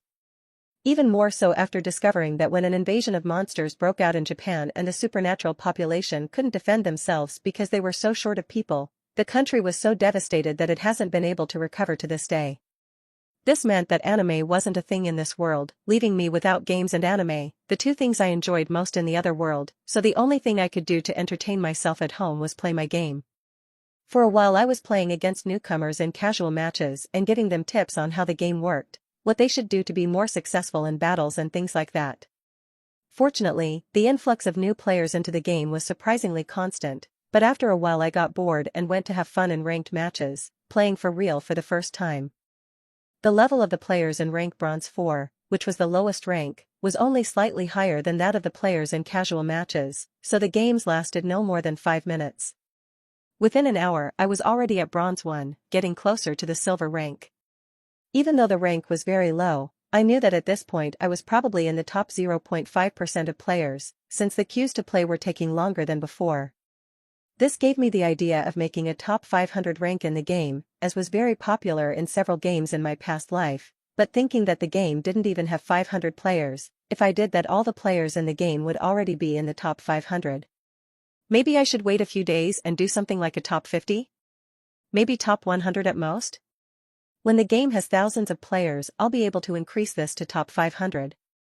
Not a bad idea to stimulate the players. I thought excitedly. Seeing that the queues were getting longer and longer, I just gave up playing for the time being and went to sleep. One advantage of being a game admin was that I could configure the game core to continue providing me with the false neurological feedback buff even if I didn't have my consciousness in the game, I just needed to be in contact with the game core at all times. As the game core was as small as a USB stick, I decided to tie a string to it and turn the little device into a necklace. With the game core turned into a necklace and kept under my shirt while I slept, it would always be in contact with me. As long as I injected mana into it, the game would continue to provide me with the stat boost, and since I had more than enough mana for this as a game creator, I just injected 10 MP before bed and left the game running at night. When I woke up the next day, the first thing I felt was that it wasn't so comfortable to sleep with the game core running around in my head. Several hours during the night I woke up scared thinking that something was carrying heavy objects while I slept, or that I was in danger and urgently needed to use magic to protect myself, only to get out of bed and realize that this was just the effect of neurological false feedback. Even though it sucked, I still tried to ignore it and go back to sleep, but after waking up for the 4th time in one night I just gave up, turned it off and went back to sleep, having the most pleasant sleep in weeks. Because of these sleep problems I needed to sleep late to really get some rest, so when I picked up my cell phone to see how the game was going I was surprised. Runestone 161 players online. Just overnight and this morning, the game had doubled the number of players from yesterday. I hadn't even launched the friend invitation system yet and the game was already growing by leaps and bounds, climbing from the penultimate page to the bottom of the 3rd page. Brushing my teeth quickly, I went into the kitchen and made myself some toast as quickly as possible before returning to the PC and starting to analyze the sales data and players' reaction to the game. I was excited to see how the players were feeling about the game. The way the program displayed the game's data was a mess with a lot of useless data for my current self, so I just extracted the most relevant data for me and made my own table with the most relevant ones for me now. Game status, Runestone. Total players, 215. Players online, 161. Game rank, rank F. Mana per hour, players 1 unit. Average time per session, 3.2 hours. Mana stored in game core, 4.7 units. Estimated daily mana yield, 8 units. Conversion rate, 80%, new players who become regulars. Available cards, 104, common, rare, epic. Cards used per match, average 17.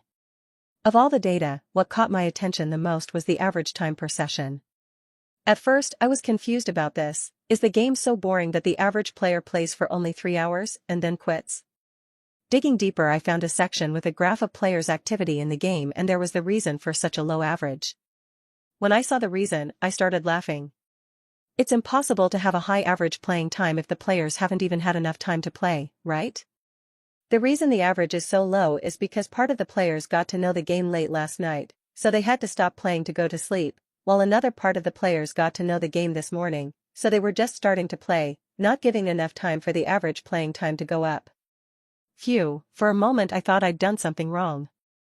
I wiped a non-existent bead of sweat from my forehead as I began to look at another set of game data. Casual matches, average per player 15.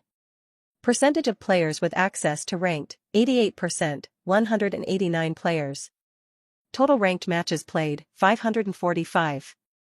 Average ranked matches per player, 2.9. Average ranked points earned per win, 25. Average ranked points lost per loss, 22. Current player rank. Bronze 4, 40%, 86 players. Bronze 3, 23%, 54 players. Bronze 2, 12%, 32 players. Bronze 1, 12%, 26 players. Silver 4, 8%, 10 players. Silver 3, 3%, 6 players. Silver 2, 2%, 4 players. Silver 1, 0%, 0 players. Looking at this data, it's clear to see how interested players are in climbing the ranks, and this came as no surprise to me. After all, how effective a person's training is based on how high their rank is in the game. Even players who don't have competitive personalities would try to play ranked matches to improve the effectiveness of their training. Unfortunately, the total number of players is still very low, so no one has reached Silver 1, let alone Gold 4, where the boost really increases. For these players, reaching the gold rank will be a great achievement, but little do they know that the game has been programmed to keep 60% of players between gold and platinum, 20% between bronze and silver, and 20% between diamond and master. The way I decided to control this is that in the bronze and silver ranks players receive more ranked points per win and lose less in defeat. In gold and platinum this value is equal in defeat and victory, while in diamond and master players lose more points than they gain, forcing these players to have a high win rate to stay in those ranks. As only ranked matches give players the improved boost, there is no risk of players reaching diamond and playing only casual matches for fear of dropping in rank. Another important fact I noticed was that players who were lucky enough to get legendary cards and used these cards in their decks had higher win rates than players who didn't have these cards. All players had at least 3 epic cards, but only half of the players had a legendary card. This was very interesting, as it showed that luck was also an important factor in deciding who had the highest rank. What's more, since the game didn't accept outside investment, there were no conditions for a player to become pay-to-win. The best way for a player to get more cards was to play the game for longer, which would earn me more money and keep the game fair. After looking at this data, I sent my consciousness to Game Core and went back to developing the feature of inviting friends to the game. I think I'll still need around 80 to 90 MP to finish this, so my plan was to spend all my MP developing what I could now, rest for a few hours before returning to the game and spend the remaining MP to finish it today. The sooner I finished this function, the more popular the game would become in less time, so I had no time to waste. With only 6 days left until the end of the test, I had to make the most of every minute to climb as high as possible in the test rankings. Even if I didn't want to join a guild or a big company after graduating, the publicity that the college test site gave me was too valuable to waste, not to mention the fact that being able to put a high test rank on the game page in the future would help my credibility to win over more players. Nathan POV.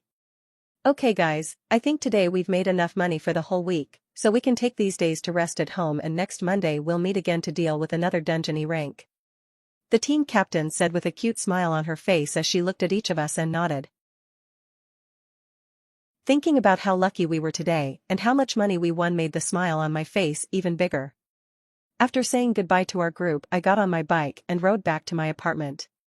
As a player E rank, Monday, Wednesday, and Friday are usually the days my group and I meet up to raid dungeons.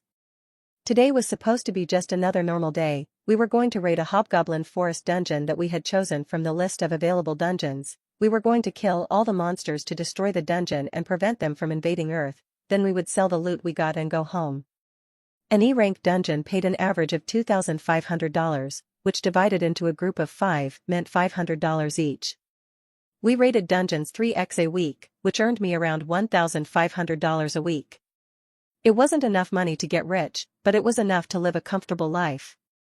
When I became a D-rank player, I could think about getting rich, since each D-rank dungeon paid $10,000 for the group, or $2,000 for each person in our case.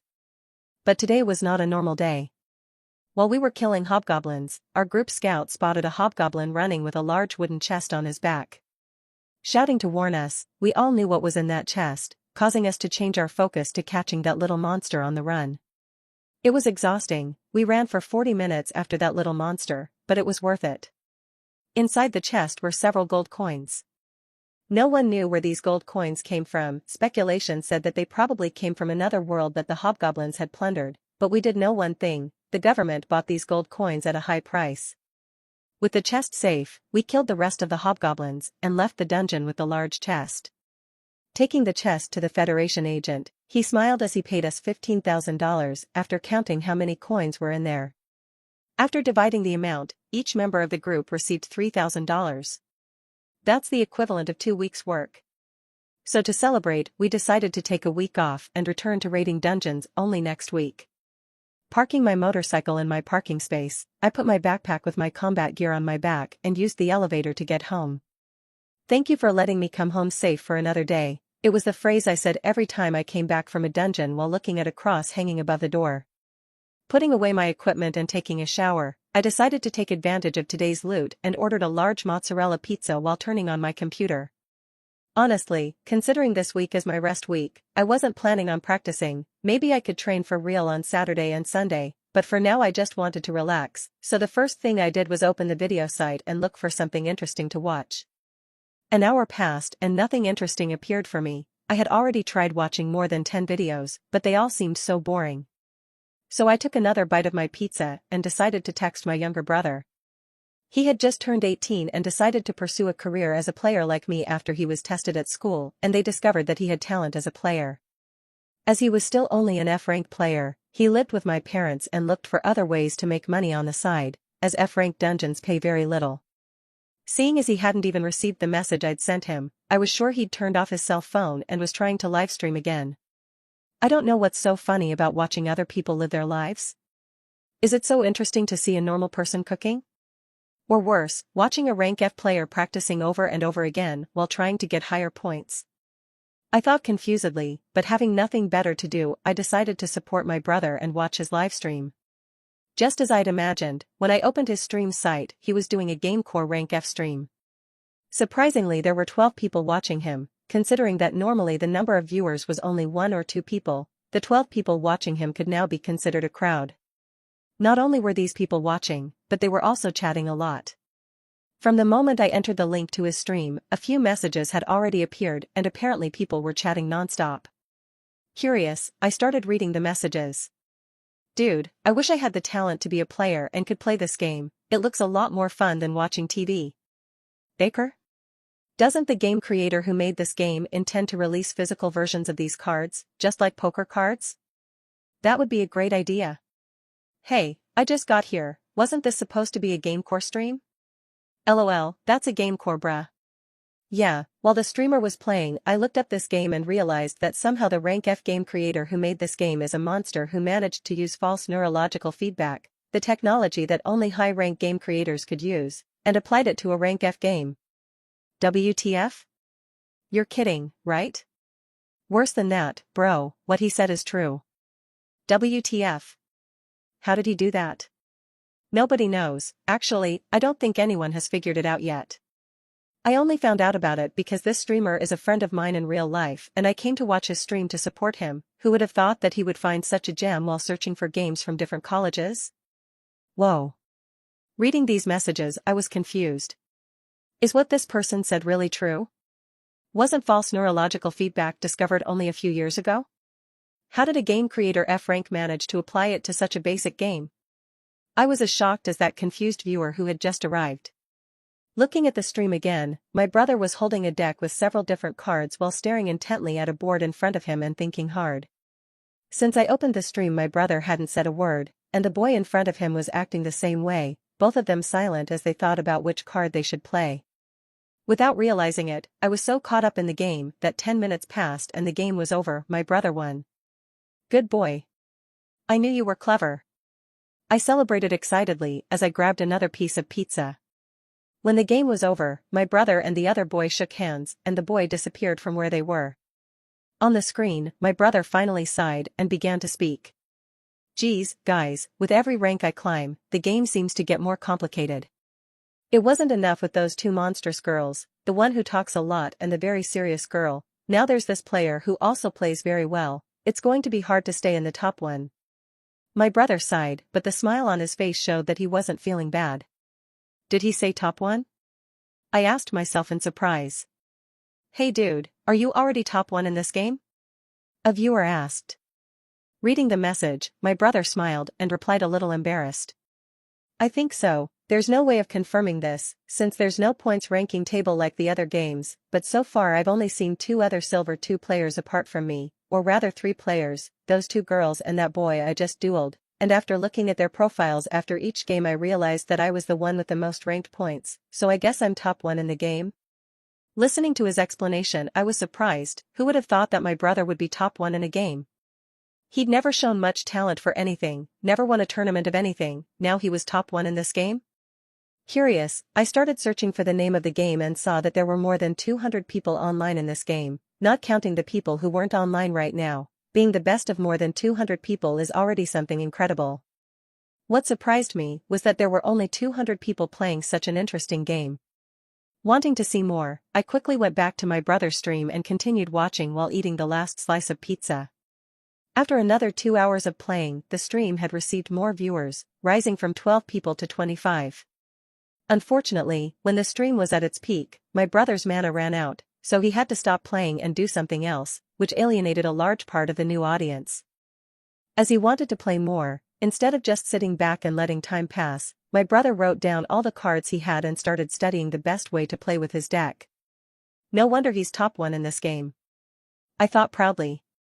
Finding his planning boring, I also left his stream and looked at the browser tab that had the game page open. There's nothing stopping rank E players from playing rank F games apart from slower training progress, but since I wasn't even planning on training this week, why not have some fun? Theo, POV. Finally, this system is ready. I thought excitedly as I tested all the functions of it. Flashy Battle Pass style interface to encourage players to invite 10 friends. Check. Simple, accessible menus that any person with minimal knowledge of technology can use. Check. Automatic code generator that links the accounts of both players. Check. And finally, 10 different evolutions of the same card background skin. Check. Everything is working perfectly, now the only thing I need to do is get it online. I thought excitedly. Leaving the game core and looking at the clock, I saw that it was already almost 8 p.m. and I was surprised. I was so entertained developing this that I didn't see the time go by. Looking at the number of players online, a smile appeared on my face. From the 161 players online in the game when I woke up, now that it was evening, the time when most players had already returned from the dungeons, the number of players had almost doubled. Active players, 307. Seeing that there were so many players playing now, I quickly went to look at the college's website and saw that my game had risen from the bottom of the 3rd page to the middle of the 2nd page. Looking at the last place on the 1st page, I saw that it had only 415 players online. The chance of me passing it tomorrow was very high. Not only has the number of active players gone up, but obviously, the number of total players in the game has also increased a lot. Total players, 215-405. In just over 24 hours since the game's launch, more than 400 people had downloaded and played the game, even if only for a short time. Player retention was very high. Compared to the games on the front page, most of them had more than 3,000 total players. With that amount of players and my conversion rate from people just testing the game to active players, my game would have at least 1,500 players, a number totally off the charts. Looking at first place, Tyler Evans' game, I realized that it wouldn't be impossible to pass him. Even more so with the new Invite a Friend system I was about to launch, the chances were even greater. Knife throwing training in the dark. 1,890 players online. 1,890 players online was an absurd number. Second place had only 1,200 players, while third place didn't even have 4 digits, but I was confident that in the next few days I would be able to pass him. The problem I had to solve now was, how do I launch this new feature? Do I just drop it into the game as a notification? I thought, reclining my chair back and staring at the ceiling. I guess I don't have much to run on other than that, right? The only thing I could think of was announcing it on a social media page, but I didn't have any social media accounts, and the players didn't even know who I was. I guess I'll have to release the update anyway, but this is a warning that it's time to create a public profile, even if the use is exclusively professional. In the future this will be of great help in publicizing my new games. Having decided this, I quickly turned my attention to Game Core and prepared to release the new function as a new icon in the corner of the board, but then I realized another problem. Not only did the game not have a friends list system so players could play with friends, it didn't even have a username system. As the game didn't require an account to log in, since the player already had a Federation account for paying the monthly fee to play Game Creator's games, I didn't remember that the game needed something like that. Okay, I'd better not rush anything. First, I'll develop the username system and a friendship list, then I can launch the mechanics for players to invite friends. I thought to myself. Thinking about the buddy list system and remembering how empty the taverns were in the game, it wouldn't be a problem to make it so that players could create groups in the game and share the tavern with friends, so it wouldn't be so lonely to be in a place like that alone. But that was something I would have to develop in the future. Now I had to recover my mana and get back to the game as soon as possible to update these features. Could I launch the invite friends system before these other things?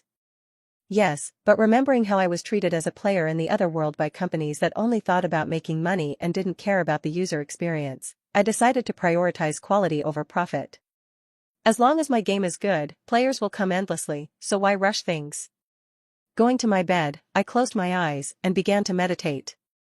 My current mana wasn't enough to do all this right now, but if I regained some mana, I could try to start developing the system today and finish it tomorrow morning, losing only 12 hours of running time. Natalie POV. Looking at the number of players online in Runestone, a smile appeared on my face. From the moment I left home to raid dungeons until now, when I got home, the only thing I could think about was how I would change my deck, what cards I could win, how much fun it was to rank up. So many thoughts about this game almost made me make a mistake in the dungeon. Luckily I'm only the mage of the group, so I was in a safe position to make a mistake without the chance of having a limb severed by a monster. When I finally got home and saw that the game had over 300 players online, my smile got big and I quickly connected to Game Core. Unfortunately, I only had 2 MP left over from today's dungeon, so I would only be able to play for 2 hours, but luckily tomorrow I won't be working, so I'll be able to spend the whole day playing. Before entering the game, I opened my bedroom door a little and shouted, "I'm going to train, Mom." "Good night, sleep well." "Good night, Nat, sleep well my love, I love you." My mother shouted from the living room, where she was watching an Oriental drama. Hearing her reply, I quickly closed the bedroom door and went into Runestone. Unlike yesterday when I had to wait several minutes to find opponents to play ranked matches against me, perhaps many people had risen in rank while I was working and now I was only waiting in line for a few seconds until the game found a player of my level. Without having to waste so much time in the queue, I managed to climb from Silver 2 to Silver 1 in just 40 minutes. Moving up to Silver 1, the queue got a little longer, but it was still faster than yesterday, which meant I was able to move up to Gold 4 before my 2 hours of MP ran out. Being kicked out of the game shortly after climbing to Gold Rank 4, I didn't even have the chance to experience the level of improvement that was the Gold Rank stat boost, but I was excited. Wrapping myself in a cozy blanket, I tried to get to sleep as quickly as possible, Because tomorrow as soon as I woke up, the first thing I would do would be to play Runestone and see how much my stats had improved. The next morning, as soon as I woke up, feeling that my mana was charged to the max, I quickly grabbed Player Core and logged into Runestone without even looking at how many people were playing. Entering the tavern, I quickly went to the table where the Runestone board was and sat down. Strangely, instead of the standard screen asking me which character I would like to choose, what appeared was a strange question box. Enter the username you wish to use in Runestone. Seeing this got me excited. Before, I only had to call the other two players who played against me in the silver rank, the boring blonde-haired girl and the dark-skinned genius boy. Now I could see their names and call them something other than just physical characteristics. Thinking for a few seconds, an idea came to mind. Nat Proudstone. That was the name I chose. Thinking about how beautiful the art of Grand Magus Lina Proudstone was, I thought that name would suit me and confirmed my choice after the game confirmed that there was no one using that name. With my game name chosen, the game finally took me to the game mode selection screen. But a blinking red dot drew my attention to the corner of the board. It was an icon of two people, which, like the social networks I used, represented the game's friends list. By clicking on the bright red dot, an empty list appeared. In the corner of this list was a letter icon and a heart flashing red. Curious, I clicked on it and a completely new window popped up. In this window there was a text explaining what friend invitations were and showing how to invite or use a friend's invitation, as well as the most eye-catching, a row of rewards that users would receive for inviting friends. And to my amazement, these rewards changed the design of the backs of the cards in your deck. What a beautiful thing. I thought excitedly as I looked at the designs. The more friends I called, the more beautiful my cards would look. Unlike the standard white and gold design of the cards, which were already very beautiful, the reward for this event had a red background with a small golden bird. With each friend you called, the bird got bigger and some special effects flashed on the back of the card, until on the last reward, granted only to players who invited 10 friends, the bird turned into a phoenix and particles of fire moved constantly across the card. Damn it, who can I call? That was the first thing that came to mind when I thought about how much I wanted these cards. Unbeknownst to me, this wasn't just happening to me, but also to almost everyone online in the game now. POV. Are you sure this was developed by a student? I asked confusedly as I looked at the file with all the data summarizing a particular game by one of the college's students. Even if the NFA wasn't one of the biggest game creators development colleges, getting the training certificate for this type of professional was already a demonstration that the college had powerful backers. The strange thing is that in all my years working in NFA management, something like this had never happened. Looking at the teacher in front of me, I had to ask again, to clear up my doubts. Have you confirmed all this information? Slightly nervous, the teacher in front of me nodded and explained. Yes, Principal. As the teacher in charge of Class 5A, I dedicate a small part of every day to trying out the games developed by my students, and this game was the last one I tried out personally. Turning my gaze back to the paper in my hand, although the data on the number of players or retention of players wasn't shocking, it was still surprising, even more so when it came from the student with the worst grades throughout the course. But what was really shocking about this data was confirmation that the boy had somehow managed to fit false neurological feedback, a new technology with extremely limited uses, into a rank F game. If this spreads, in less than 24 hours, this boy's name will be on the desk of many influential people. And here I thought that becoming head of a not very prestigious college would bring me a peaceful retirement. I thought as I sighed. Professor Pine, would you please invite young Theo Brooks to my office? I asked the professor in front of me. Nodding his head quickly, he said goodbye and left the office. Looking again at the papers and analyzing all this more carefully, I believe I noticed a point that Professor Pine had overlooked. While Professor Pine's main focus is on how this young man has managed to use false neurological feedback technology in a rank F game, which is obviously shocking, seeing how this boy is using his creativity to develop such an innovative game is even more impressive. I thought excitedly. After seeing everything I've seen, from the creation of GameCore to the formation of the greatest rank S players, this boy's innovative mind to come up with such a unique game is something special. While the teacher went to the boy's dorm to invite him to my office, I looked at my player core and decided to take advantage of this time to try out the boy's game myself. Theo POV. I was tired, creating this friendship system in Runestone last night until bedtime, then waking up today and going to create it again without resting at all took its toll on me. The use of mana by players and game creators is not without cost. While physical fatigue is the most determining factor for players, mental fatigue is more noticeable for game creators. My continuous use of mana nonstop for so many days already exhausted me a little, but as long as I got enough rest between uses, it didn't affect me so much. The problem is that I got so carried away developing this yesterday and today that I forgot why rest was so important. Seeing that the number of players online was rising steadily from 307 yesterday to 364 today, a smile appeared on my face. Now that the Invite a Friend system is online, I think that number will explode by the evening. I thought excitedly. Despite my excitement, I wasn't in the mood to watch the numbers go up all day. Right now I needed a break, something I could do to turn my mind off and leave my body pretty much on autopilot. Looking at my bed and thinking how inviting the idea of just lying down to get some more sleep was, I started to give in to that temptation and walked towards it, only to be interrupted by a knock on the door. Knock knock. That knock left me confused. No one has come to visit me in the last few weeks. I wonder who's there, I asked myself as I looked through the peephole and recognized the teacher in charge of my class. Opening the door, I looked at him doubtfully, but still greeted him politely. Hello, Professor Pine. As soon as he looked at me, I realized that he had noticed my tired state, and with an apologetic tone, he greeted me. Hello, Brooks, I seem to have come at a bad time? Smiling a little embarrassed, I didn't deny it. I've just developed a new feature for the game, Professor, so I'm a little tired. But what's the visit about? Knowing that it would be disrespectful to talk outside the room, I opened the door and invited him in. Although the dormitory was small, I had a small two-seater table that I used to eat my meals, so at least there was a comfortable place to welcome him.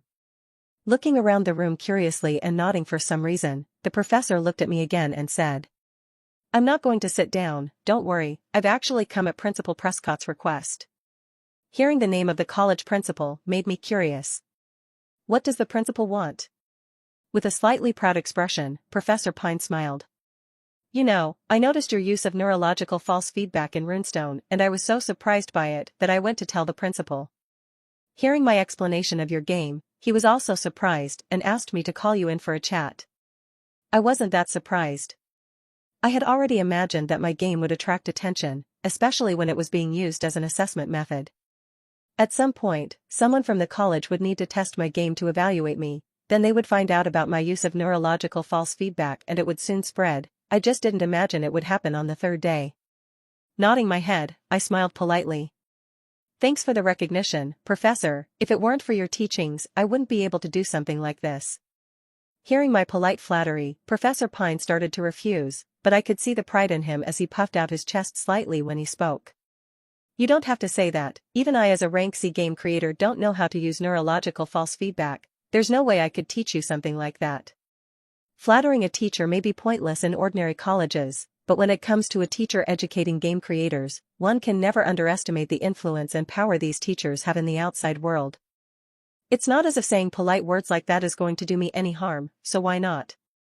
But considering how eye-catching this is for other game creators, your genius in achieving something like this while you're still a rank F game creator will open many doors for you, young man.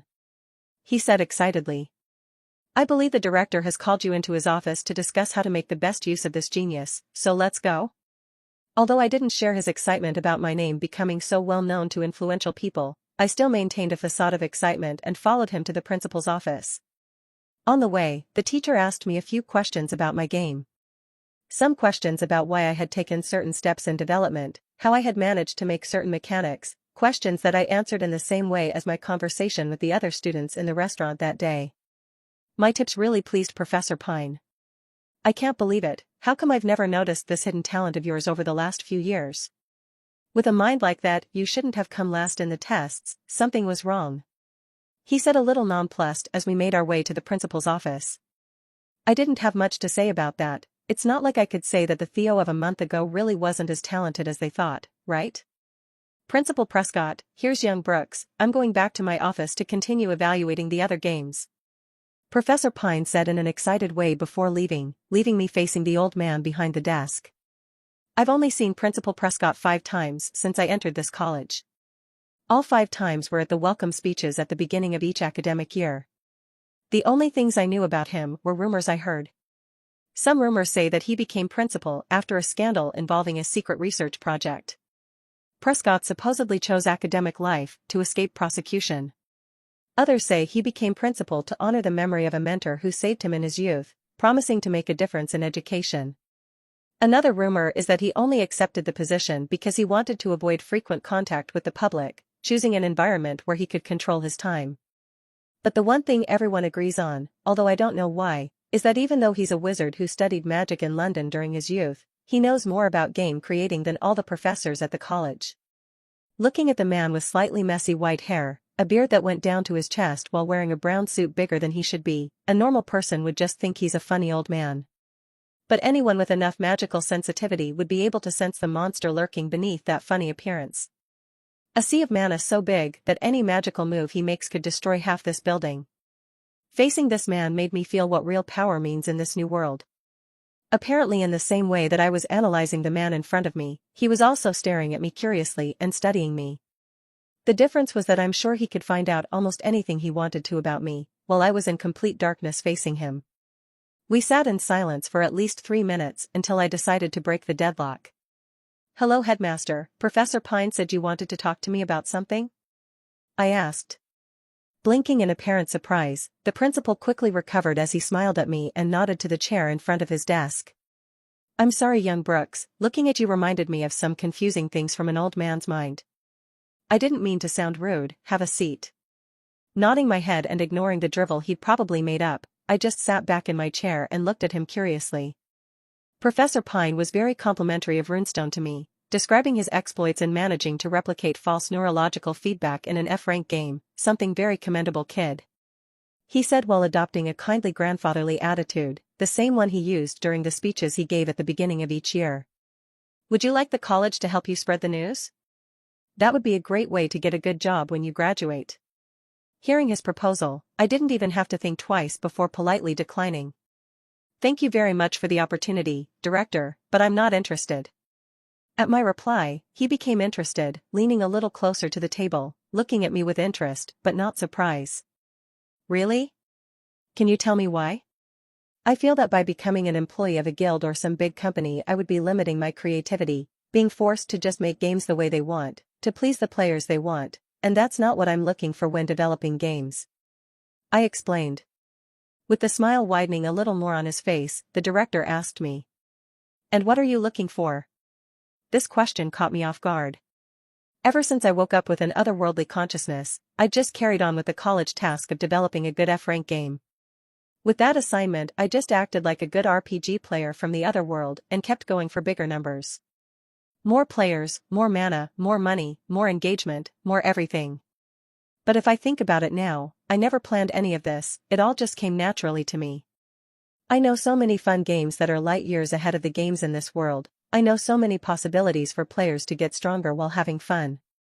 Seeing so many methodical and tedious trainings being called games made me a little angry. For someone who knew games that were considered masterpieces, everything that this world called games seemed like an insult to me. Thinking about it, I think I know what I want. I want to show people what real games are. I let it slip out loud. As soon as I said it, I realized that what I'd said could be considered a great offense to the director. What did a mere rank F game creator know about games to be able to judge works made by game creators with much higher ranks than me? Could a rank F game creator even remotely understand the complexity of a rank A game? This made me look worriedly at the old director, who despite what I said, had an even bigger smile on his face. "Oh, do you think the other games aren't real?" he asked me as his bright blue eyes analyzed me intensely. "That's not what I meant." I tried to defuse what I said, afraid that it would escalate and become a big problem. But before I could finish explaining myself, he interrupted me. "No need to deny what you said, just explain your point of view, kid, I won't penalize you for thinking." He laughed. Confirming that he really seemed to mean it, instead of answering directly, I put a question back to him. "Principal Prescott, is blackjack considered a game?" I asked.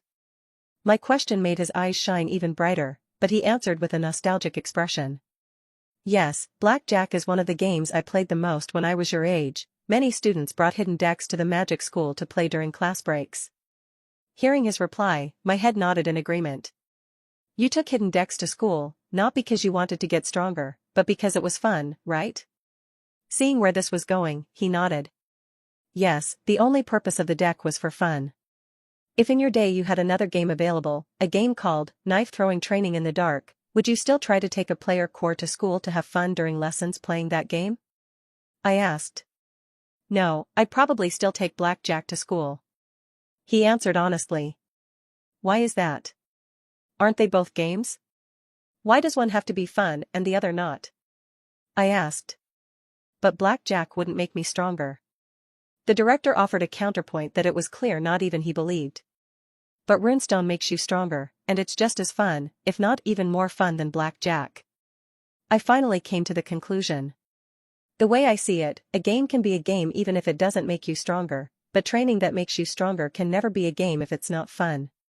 Clap clap clap. As soon as I had finished speaking, the old director stood up from his chair while clapping his hands at me, bringing me back to reality and realizing who I was arguing with.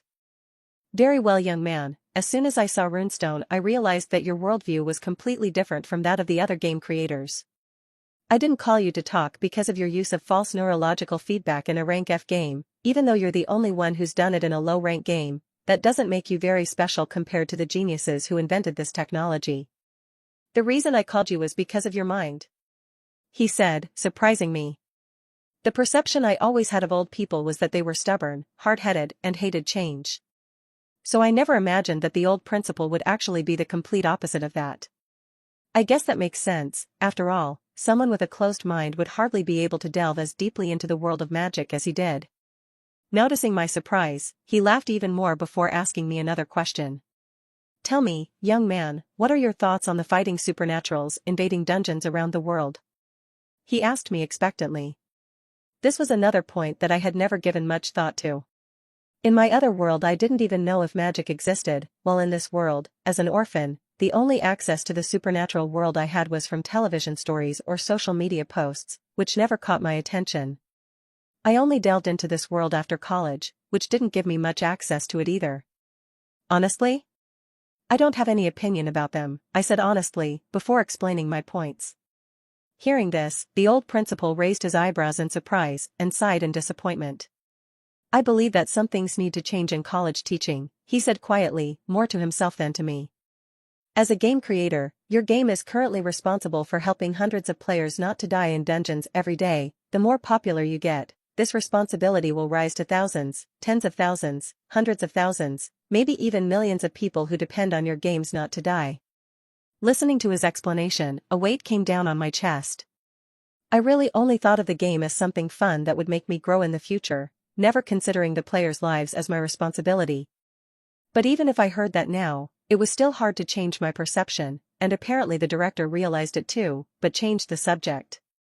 How about it, young Brooks, since you don't intend to get involved with guilds or companies after you graduate, do you want to develop as an independent game creator and open your own company in the future? Thinking about this question, I nodded. Working for people with limited thoughts about games was out of the question unless it was my last chance, but as long as I had other opportunities, I would prioritize my own freedom. With my nod, he continued. How about it, this old man has some apartments near the city center. Some of these apartments are empty, I can rent you one of these apartments for a cheaper price to help you with your future development. Hearing this, I was confused. But why? Shaking his head as he sighed, he explained. My granddaughter got into a fight with my son and ran away from home after my son tried to stop her from becoming a player. Today she lives in one of my apartments. Understanding where this was going, I asked. Do you want me to help convince her to come home? No, it's actually the opposite. This old man traveled alone to London in his youth to learn magic at a school that claimed to be the safest in the world but was invaded by a different enemy every week, he laughed. Since you don't have an opinion on players, the payment for the discount I'm going to give you on the apartment rent is that you help her, giving her the support she needs to develop as a player and follow her dream. Listening to this explanation, I was even more confused, and how am I supposed to do that? Go to dungeons with her? If he wanted me to go to dungeons, I would readily deny it. Why risk my life in exchange for a few dollars off the rent? Fortunately, he shook his head in denial. No, you won't need to enter any dungeons. As she lives alone in the building and only accepts visits from her mother from time to time, I only ask that you be available if she needs help, but you won't be obliged to help with anything you don't feel like. Thinking that I wouldn't be obliged to do anything, this idea began to seem more acceptable in my mind, so I accepted this agreement. I still think this old man is planning something other than what he said, but as I won't be obliged to do anything, in the worst case I'll just have to find somewhere else to live. After discussing this, the director kept me in his office, talking for another hour. At least the subject changed from my personal life to game creating overviews. As I had already given my colleagues tips involving a few small points in their games, I had no problem talking it over with the old man, just being careful to stick to more basic tips.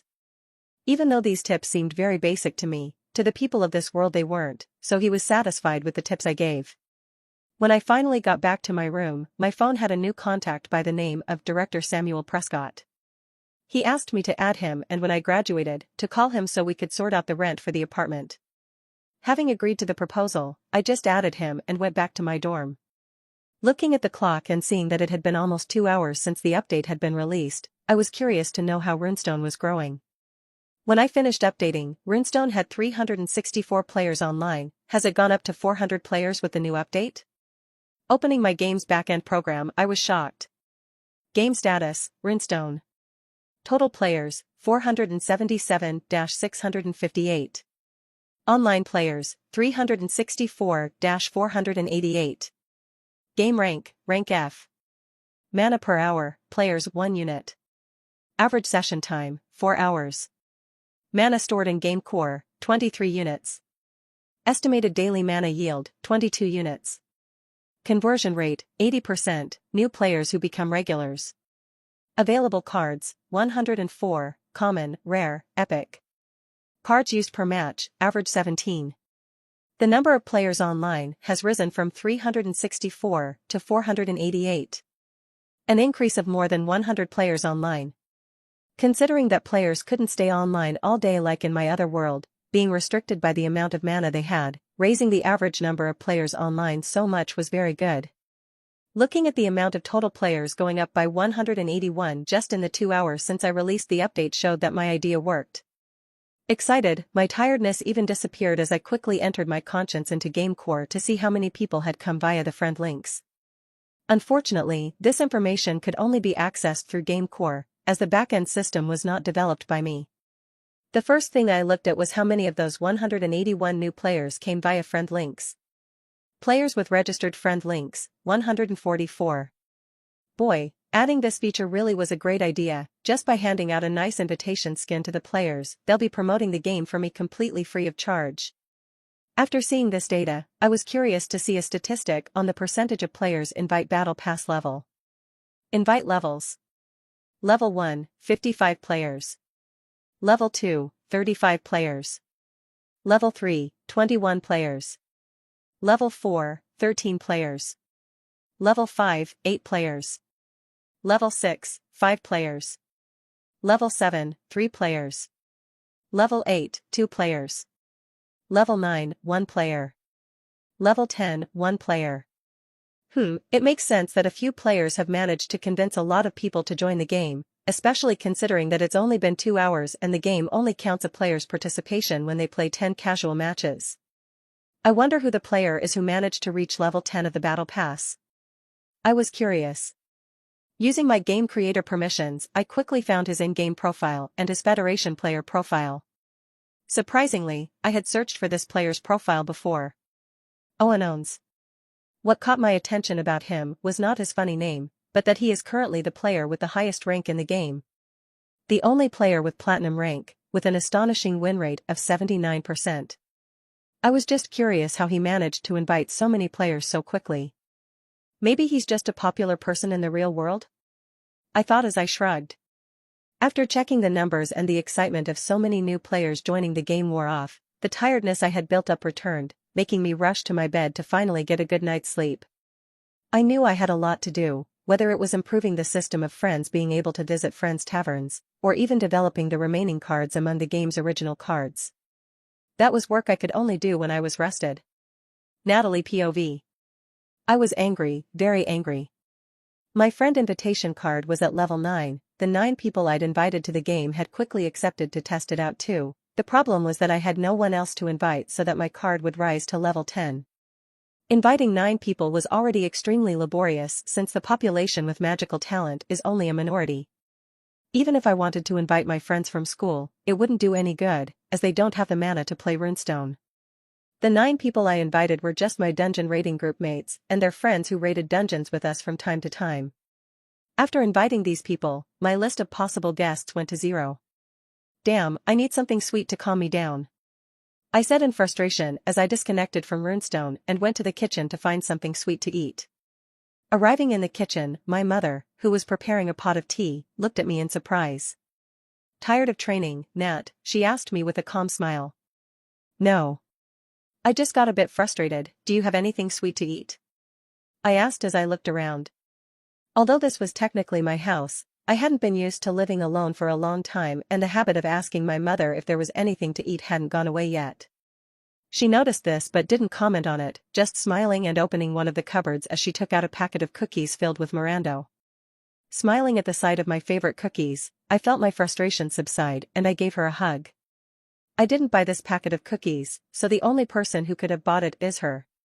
Thanks, Mom, that's why I love you. I laughed after the hug and started eating the cookies with her in the kitchen. I knew you'd want something sweet at some point. She laughed. What about you? Tired of watching your Korean dramas? I asked with my mouth full of cookies. Don't talk with your mouth full, she argued with me as she raised her hand jokingly. But yeah.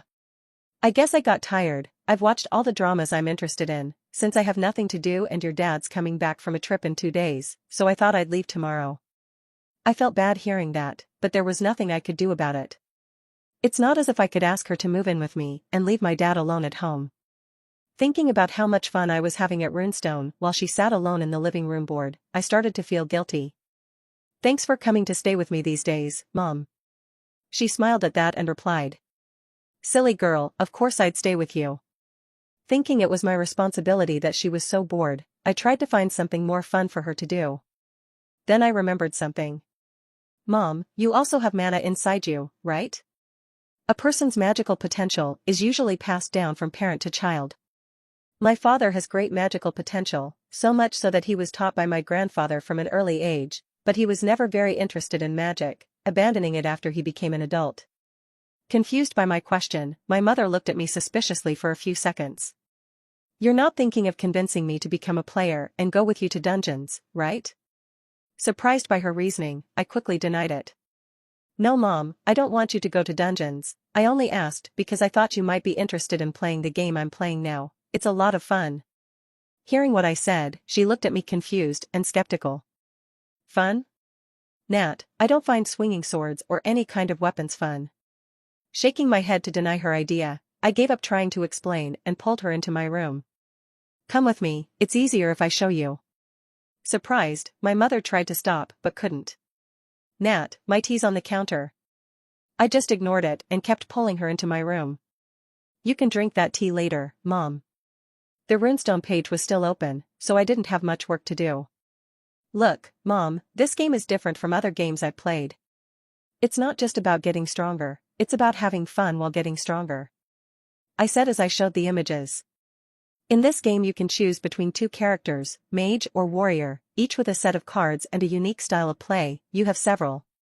When I started explaining, my mother was still skeptical, but the more I explained about the game and how fun the gameplay was, I noticed that she gradually let her guard down and became interested. I knew that piquing her interest was the first step to getting her to try the game, and to make sure she would want to try the game, I used my trump card. You know, Mom, this game uses a technology called neurological false feedback, which means that every card you use tricks your brain into thinking you're practicing it, which means that playing a warrior class and playing creatures on the board can help you lose weight. Before I could finish using my trump card, my mother grabbed my wrist while looking at me with shining eyes. How do I play? Seeing how she reacted, I had to stop myself from laughing. I think I found my way to get the level 10 card skin. As I woke up, I began to feel my head hurting. This confused me. Haven't I rested enough not to get sick? Looking around, everything was still dark, completely dark. Don't tell me I slept until the next day? Picking up my cell phone to check, the time read 4 a.m. Gee, is my headache because I overslept? At least I was sure that I was completely rested, my body was light, my mind, despite the headache, was still working nimbly. Maybe the reason for the headache is the position I slept in? Or the pillow isn't very good? Putting that aside, knowing that I wasn't sleepy enough to keep sleeping, I got up and went to the bathroom to take a hot shower. Although it was summer, at 4 in the morning the weather was still a bit chilly. The hot water hitting my head was relaxing, and when I got out of the shower my headache completely disappeared, leaving me feeling energized and ready to do anything. Curious to know how much the game had grown since I went to sleep, I turned on the computer and looked at the stats screen. Game status, Runestone. Total players, 658-1098. Online players, 588-511. Average players online, 24 hours 709. Game rank, rank F. Mana per hour, players 1 unit. Average session time, 5 hours. Mana stored in game core, 23 units-47 units. Estimated daily mana yield, 24-42 units. Conversion rate, 80%, new players who become regulars. Available cards, 104, common, rare, epic and legendary. Cards used per match, average 17. Wow. 440 new players downloaded the game? The invitation code is really paying for itself. Not to mention that the average number of players over the last 24 hours has remained above 700 people. Just having 500 people online now at 4 in the morning is shocking. This made me curious about the college's rankings. Normally having 500 players online during the day would mean that my game would be halfway down the first page, but considering the current time I was curious about my position in the rankings. Opening the college's website that I had already bookmarked in my browser, I didn't even have to scroll down to see my game. First, 983 players online, knife throwing training in the dark. Second, 777 players online, ice shield defense training. Third, 566 players online, moving archery training. Fourth, 511 players online, runestone.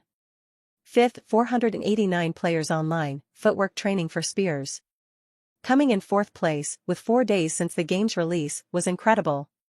Considering that today was Wednesday and the day hadn't even started yet while the test would only end on Saturday at 23:59, I still had 4 more full days to get more players and pass first place. Thinking from this point of view, the development of my game was going very well, although first place was practically guaranteed, I wasn't going to relax and take the risk of not finishing in first place. Not having much to do and not wanting to go and develop the game straight after waking up, I made myself a simple breakfast while creating social media pages for my company. Frankly, because I'm terrible with names, it was becoming more complicated than it should have been. In this world there were a lot of game creators who just posted games under their own names, earning a lot of fame, fortune, glamour, and everything that comes with the popularity of millions of people following you. But I didn't want something like that. Would it be interesting to be famous and have people trying to please you all the time? Of course, but that's a path of no return. Once you become famous, there's no button to lose the fame. The only way out of fame is to become irrelevant, but with the games I had in my mind from the other world I'm sure I wouldn't fall into irrelevance, so I'd have to deal with increasing fame over time. Sure, even if I created a studio and released games under the company name, at some point my name would become known to the point where I would become famous, but that fame would still be much less than if I used my own name. So the decision to use a company name to develop the game was essential. I didn't just want a generic name, I wanted something that would spark something in the players, whenever it was said. To that end, I started jotting down some name ideas. Reviewing the ideas I'd jotted down, there was one I liked the most. Thinking about how the current gaming scene was frozen, with game creators just developing the same things, players playing games just to practice without feeling any fun in it, and in my view this should be the main point in a game, my game should be like haven safe for them. A haven to protect players from the cold, maybe. Frosthaven Studios? I liked that name. To confirm that it was the name I wanted, I said it out loud. Frosthaven Studios. When I said it out loud, the name sounded weak, weaker than I had imagined, it was as if something was missing. Studios doesn't give me much confidence. Sure, I'm going to make a game studio, but is that going to be my focus forever? I think what bothered me most about studios was that it felt like a limiter. Since my focus is going to be on entertaining people, it's best to change Frosthaven Studios to Frosthaven Entertainment. Yes, that's an imposing name, I said out loud, excited as I walked around the dormitory. Looking again at the list of names I'd made, none of them captivated me as much as Frosthaven Entertainment, so that was the name I was going to use. Sure, I still had to check something out before I could be sure if there wasn't already another company with that name. Searching through social media and the search engine, I only found companies that used Frost or Haven in their names, but none that were the combination of these names, so it was decided. After sending a message to an accountant to help me set up a company with this name and asking how much he would charge, I started to create the social media profiles. For the image of the company logo, I logged into GameCore and used some mana, my imagination, and the help of system to put what I envisioned on paper. Looking at the image of a frozen mountain, snow covering everywhere, but a beautiful path of snow-free green grass leading to a cozy wooden hut illuminated by golden lights with Frosthaven written above it, a smile came over my face. This was exactly what I envisioned for the future of the company, a frozen world where only my company with my games were the warm and cozy place where players could enjoy this beautiful landscape. What can I post to attract an audience to follow my accounts? I know that if I only posted boring things or things about myself, no one would be interested, since they're only interested in the games, so what could I post about the games that would interest them? I think posting about future updates and a teaser of what's new for the game could be interesting. Fans love it when the company shows something that's coming in the future, especially considering that in this world game creators don't usually add many things after the game is ready. Posting something like this could be very positive for my image and for players to understand that the game will last a long time. Thinking about it, I've already started to formulate a vision in my mind. The normal card packs that players opened to get new cards for their decks in the game were just simple brown leather packages.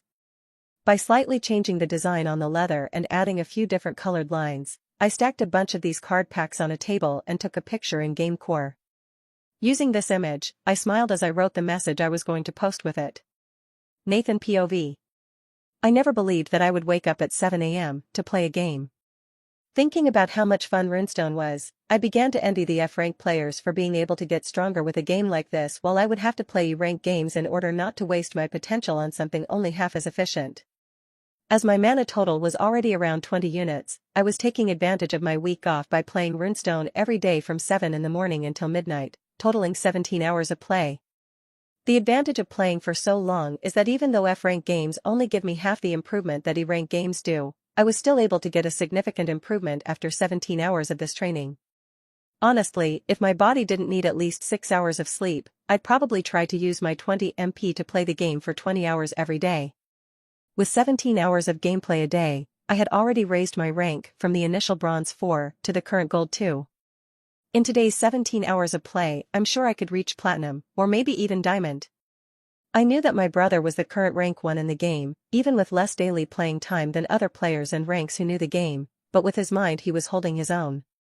It would be funny to meet him in a game, haha, considering he doesn't even know I'm playing, the look of shock on his face would be very funny. I laughed as I picked up my player core and entered Runestone. Surprisingly, when I entered the game, instead of going directly to the tavern where the players stayed, what I saw was an image of a snowy mountain with a cozy wooden hut and the name Frosthaven in the sky. Has any company hired this game creator yet? I asked myself in surprise. Or is this a company he created? Thinking about how quick this company had been to hire him, or how quick he had been to make a company, I was finally able to enter the tavern after 3 seconds. But when I reached the board, there was a notification flashing red. Reminding myself that this could mean a new feature, I quickly clicked on it and a window appeared in front of me. Frosthaven posted a spoiler on Whisper about new features that might be coming to the game. Would you like the link to that post to open on your computer? Seeing this made me curious. A spoiler of news for the game? Isn't this game already complete? Thinking about Blackjack, which always had the same number of cards without any rule changes or anything like that, I assumed that Runestone would also be like that, so I was curious. Yes. I clicked yes and quickly disconnected from Player Core, rushing to the PC, curious to know what this post was about. Hello heroes, while our pretty waitress was cleaning the tavern, a strange packet of cards was found hidden away. Although these packets are very similar to normal packets, some small details have led us to believe that the cards in these packets are completely different from traditional packets, so we're wondering if we should sell these cards for gold coins as well. Below the message was an image of a stack of card packets. These packs were exactly as the message said, very similar to the packs that were already available in the game, but after opening so many packs in the game, I quickly noticed the differences and got excited. Are these really new cards? Blimey, I'm going to have to adapt my deck even more. The players' reaction to the post on the Whisper social network was a success. Notifications of the likes, comments, and shares that the post was receiving, as well as new followers on Frosthaven Entertainment's account, kept pouring in. Within an hour of posting, it already had more than 300 likes, with numbers rising steadily. One thing I didn't expect was that when the players saw the post, they were so excited that they reposted it for their followers to see too.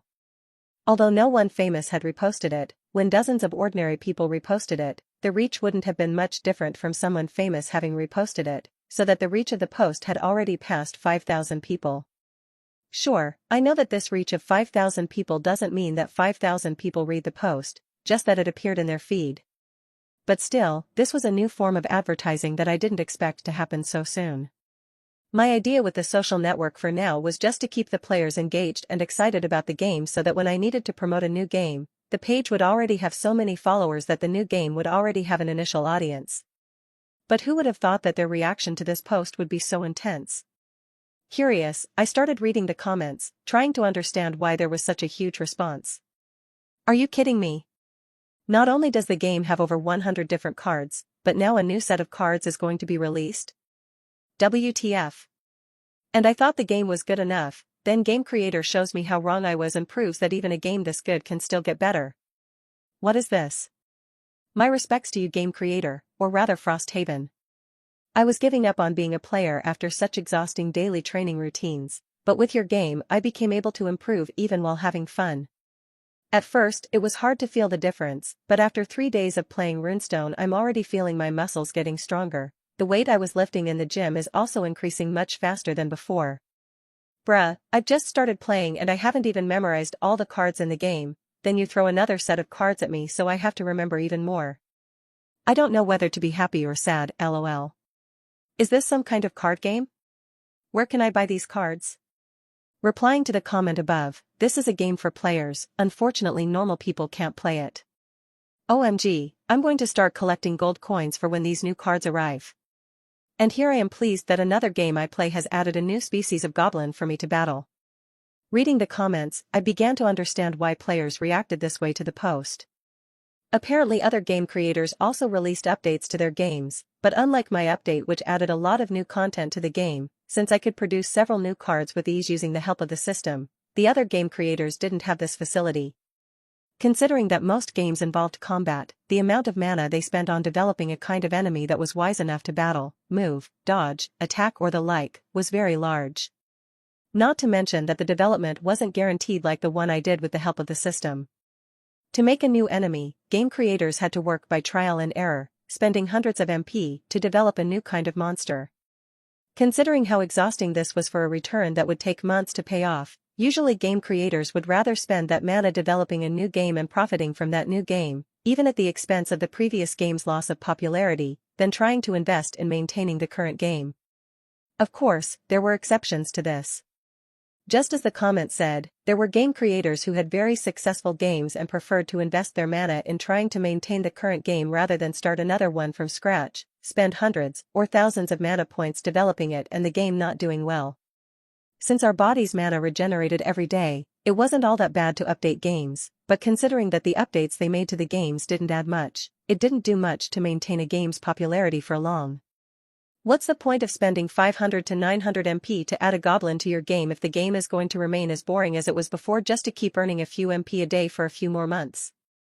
In the view of independent game creators, it was better to have 3 games earning 1 MP per day than to keep a popular game earning 2 MP per day. And they're not wrong about that. After all, at the end of the month the first case would receive a total of 90 MP while the second, which focused solely on making a good game, would receive 60 MP. Probably with the example of my game, as time goes by the game creators will also start adding updates of fun things for the players, trying to increase the amount of daily players to reach the game's 2 MP limit, but I don't know if they would go out of their way to get even more players. In college we were taught that having 3,000 or 30,000 players playing a game was completely irrelevant to the game creator, which is why guilds hired game creators. When the guild had control over the game creator, they could pay him to make exclusive games for their players, focused on training exactly what they wanted, and the game creator would have to keep investing MP in the game to improve it as much as possible, even though he wouldn't get back the MP spent on it. It was common knowledge that the best games out there were not available to the public, but were exclusively for internal use by the guilds. No one thought this was wrong. Who would turn down a 6-figure or 7-figure annual salary just to create games for a guild? Even if the game creator took longer to climb the ranks because of this, he would have a great life with so much money. I guess only I'm foolish enough to care about having more and more players playing and enjoying my game. I laughed to myself. But I didn't regret my choice. After talking to the old director, I had made up my mind that this was the path I wanted to follow, not to mention that the more players I had, the more money I would get too, right? So why bother? I would focus on developing the best games, with the best experiences, and only when the game was in a stable state would I start developing another game. Runestone, for example, I could imagine so much room for development in that game that wasn't even taken advantage of by the original game in my previous world. Not taking advantage of all that would be a big waste in my view. Not to mention that there was something little talked about among game creators, since it was something very difficult and unprofitable, but which players loved. As long as a game accumulated enough mana, it was possible to make a game evolve. When a game evolved, it was possible to develop a second version of the game for a higher rank, allowing both ranks of players to play the game and earn money accordingly. These evolved games were the trump cards of all the guilds, with each guild having at least one evolved game, or for the large guilds, several such games. The difficulty of evolving a game is that in order to evolve it, the game creator must store at least hundreds of thousands of MP accumulated by players in the game core. When the amount of mana passes a certain threshold, the game core will begin to absorb this mana and evolve naturally. While this sounds very promising as an investment for guilds, for unsupported game creators this is a disaster. After all, they will have to stop improving their own mana, slowing down their future growth, so that players benefit from it. Sure, if a game had tens of thousands of players, both the game creator would receive mana and the game core could accumulate mana to evolve. But the game creator's mana investment to keep a game popular for so long would be much better spent developing other F-rank games and profiting from variety. But while for other game creators this might be a problem, for me as a system owner it might not be such a problem. Not only is my cost of developing games much lower because of the help of the system, but the game ideas I use are so creative that I'll find it much easier to accumulate tens of thousands, if not hundreds of thousands of players in my games. Looking down my shirt, seeing how much my muscles had evolved in the last few days that I had left the false neurological feedback activated whenever I was awake, I began to imagine how big this improvement would be if my game went up to rank E, or even rank D, and this thought excited me. I may not need strength now, but it can't hurt to get stronger, right? I laughed as I rubbed my hands together and thought about how I could speed up Runestone's development even more. My body has changed a lot over the last few days. The fat covering my belly was starting to disappear, my arms, which had been thin, were slowly becoming thicker with the appearance of muscles, my legs were also becoming more toned and stronger, even my posture was getting better. But my body wasn't the only thing that had changed about me. I wasn't foolish enough to use neurological false feedback just to develop my body. After all, I didn't even know how to fight properly. The use of it on my body was only to keep me healthy and to satisfy a vain desire I had in the other world to have a beautiful body. If at some point I needed to engage in combat, the best way to do it would be to use magic. Not only because I had an extremely high amount of mana compared to players of my rank, but also because I could boost my mana even further by using my game. If I dedicated 100% of my game's boost to my body, every 1 hour I would receive the result of 1 hour of gym. If I used 100% of it for my magic, every 1 hour I would receive the result of 1 hour of meditation. Just like training in a gym, meditation is also slow and the results take time to appear. Even if I meditated for 10 hours, my mana would only increase by 0.1 units. If it were that easy to increase the amount of mana, the number of players trying to become game creators would be much higher than it is today. But despite the slow growth, the last few days with the game increasing my mana have started to pay off.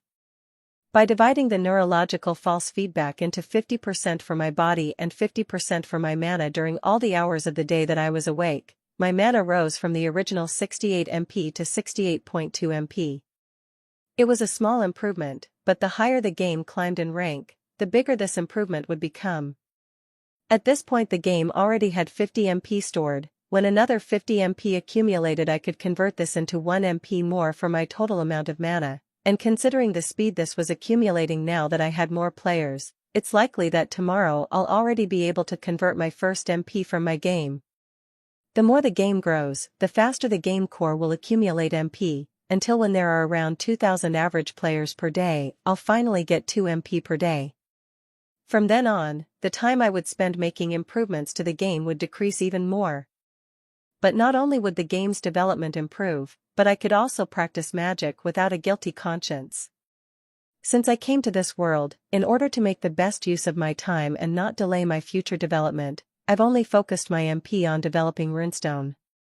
Now that the game was stable and the number of players online was rising steadily, I knew that as long as I saved 65 MP to develop 5 cards a day, the rest of the mana I would have available after recovering at noon would be free for me to spend on whatever I wanted. And I couldn't wait to experiment with magic. Before the fusion of the two memories, my talent for learning magic was terrible, to the point that after confirming that I couldn't learn magic from books, I gave up everything apart from meditation, which would help me with game creating. Now with the otherworldly memory, a Theo who never had the chance to experience magic in real life, being limited to experiencing this kind of thing only through games, anime, movies, or other media, I was itching to try it again. Sure, before starting I did my duty of developing the 5 cards of the next patch in the Runestone, rested and meditated to recover the mana I spent doing that, had lunch, and only at 3 PM was I free to practice. What gave me the confidence to try it again was realizing that after merging the two memories, my talent for learning game creating had improved by leaps and bounds. I was still studying it on a daily basis, and although the content was getting more and more difficult, I was still managing to follow the book's teachings and learn everything that was available to me. If my talent has increased like this for game creating, maybe it has for magic too, right? Looking at the large book in my hand with the title, Spells, Runes, and Everything Nice, I let out a laugh as I imagined the appearance of the author who decided on that name. Opening the first page, the feeling I felt when trying to learn game creating after the merger returned. Magic, as a fundamental expression of the world, is the art of shaping the energy that permeates all things. Although many believe that magic is a gift reserved for the few, the truth is that it is available to more people than you might think. However, manipulating magic requires discipline, concentration, and a deep respect for the invisible forces that surround us. For beginners, the first step is to understand that all magic is born from 3 essential elements: intention, which is the clear purpose of your desire; focus, which guides the energy in the right direction; and energy, which is drawn both from the world around you and from within yourself. Without the balance of these 3 pillars, any attempt at magic is doomed to failure or, worse, disaster. Reading carefully, my mind began to absorb the book's explanation like a sponge. Some of this knowledge I already knew because of my memories of this world that tried to study magic in the past, but most of it I didn't remember, so I just read and learned as if it was the first time I'd come into contact with it. Although magic may seem like a complex and mysterious art, all great knowledge begins with the simplest steps. A magician's first challenge is to learn to feel the mana inside them. This subtle energy that flows like a silent river through the body. Only after understanding this internal flow should you move on to control, shaping, and directing the mana in harmony with your will. Only then will you be able to practice controlling the mana outside your body. This is the foundation of all spells, because manipulating energy in the external world requires absolute precision. When mana leaves the magician's body, the reaction of this with any ambient energy can generate intense interference that will affect the spell. Without control of this mana, a disaster can ensue. The more I read about magic, the more fascinated I became. Instead of ethereal knowledge with confusing explanations written by someone without a methodology, the way this book taught magic was as didactic as any other subject I had studied in the past. Feeling mana and controlling it internally is something I already knew how to do. After all, the exercise to practice it is meditation, something I use very often. The only thing I had yet to learn was how to control mana outside the body. This was the point that seemed so difficult for me before the fusion that I gave up. But this time I wouldn't give up. My goal was to read the book up to the part where it explained how external mana control worked and try to learn even better every explanation the book provided. Although I had to reread things I already knew to get to this point, I didn't skip any paragraphs and read the book with total attention, picking up on details I had missed when I first learned about it. I'm sure that just from what I learned by reading it I could improve my meditation by at least 15%. When I finally got to the part about out-of-body mana control, night had come and the dormitory was already getting dark, making me turn on the light to continue reading. Reading this part that I hadn't mastered was more difficult than what I already knew, but as I read I began to notice small mistakes that I made when trying to control mana outside the body. For example, reading carefully, I noticed a small part talking about how my breathing influenced the flow of mana. Before, I thought that my mana dispersed for no reason when I tried to shape it outside the body, but I realized that it was because of my body's irregular breathing that deregulated the flow of mana. When a mage made his mana leave his body, the flow of mana had to be synchronized with his breathing. Another thing I noticed was the lack of focus when trying to imagine complex forms for the mana. My mind would become so scattered that when I managed to get the mana out, it would get out of control. To make sure, I kept reading the book until I was sure the subject had changed, even learning a basic spell to create a sphere of light. So, placing the book next to me, I stretched out my hand and began to feel the mana in my body. Following all the steps taught in the book, I began to control the mana inside my body. Making sure I was doing everything exactly as taught, I finally controlled the mana to pass through my outstretched hand. Surprisingly, the sensation was very similar to controlling mana in GameCore to create games. Within seconds a small sphere of light blue mana was floating in my palm. If I stopped using mana, it would fall apart in a few seconds, but as long as I kept my control over the mana, the longer it would last. According to the book, this was a good way for beginners to learn to control mana outside the body. The longer the mana remained outside the body and the more complex the form the mana took, the more fruitful the training would be. At first I just kept it in sphere form, which was the simplest, as my two-world excitement was exploding at finally being able to do real magic. After the excitement died down, I started playing around with different shapes until I felt comfortable enough to stop and try a real spell. Remembering the book's explanation of how to do the luminous spell, I started controlling my mana to try and replicate it. Strangely, my mana wasn't responding in the way I was controlling it. Just as I was about to give up on this attempt to try again in another way, I realized something. My mana was getting stuck on the tip of my finger, just like when I played cards in GameCore.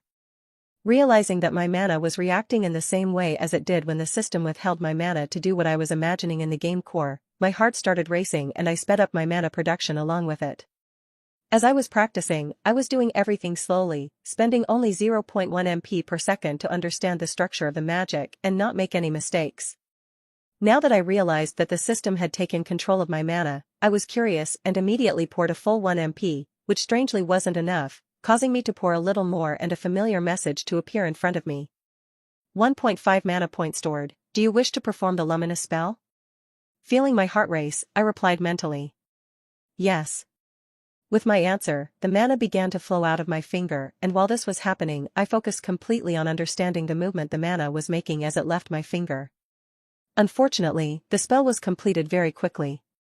In less than a second, the mana was converted into a bright sphere of light that floated above my hand. Wait a second, didn't the book describe the luminosity of this light as a little weaker? I asked myself confusedly. Looking at the book again, I confirmed that it was describing the light as a little dimmer than what I was seeing. Could system have done the spell in a different way? Deciding to test it out, I repeated the spell while mentally thinking that I didn't want the system's help, a trick I'd discovered while I wanted to have fun doing runestone and controlled my mana manually. Having read the book a few times and personally experienced the feeling of mana leaving my body and shaping itself to do the spell, I managed to do it on the first try. The problem is that the luminosity of the sphere is much lower than the sphere I made using system's help.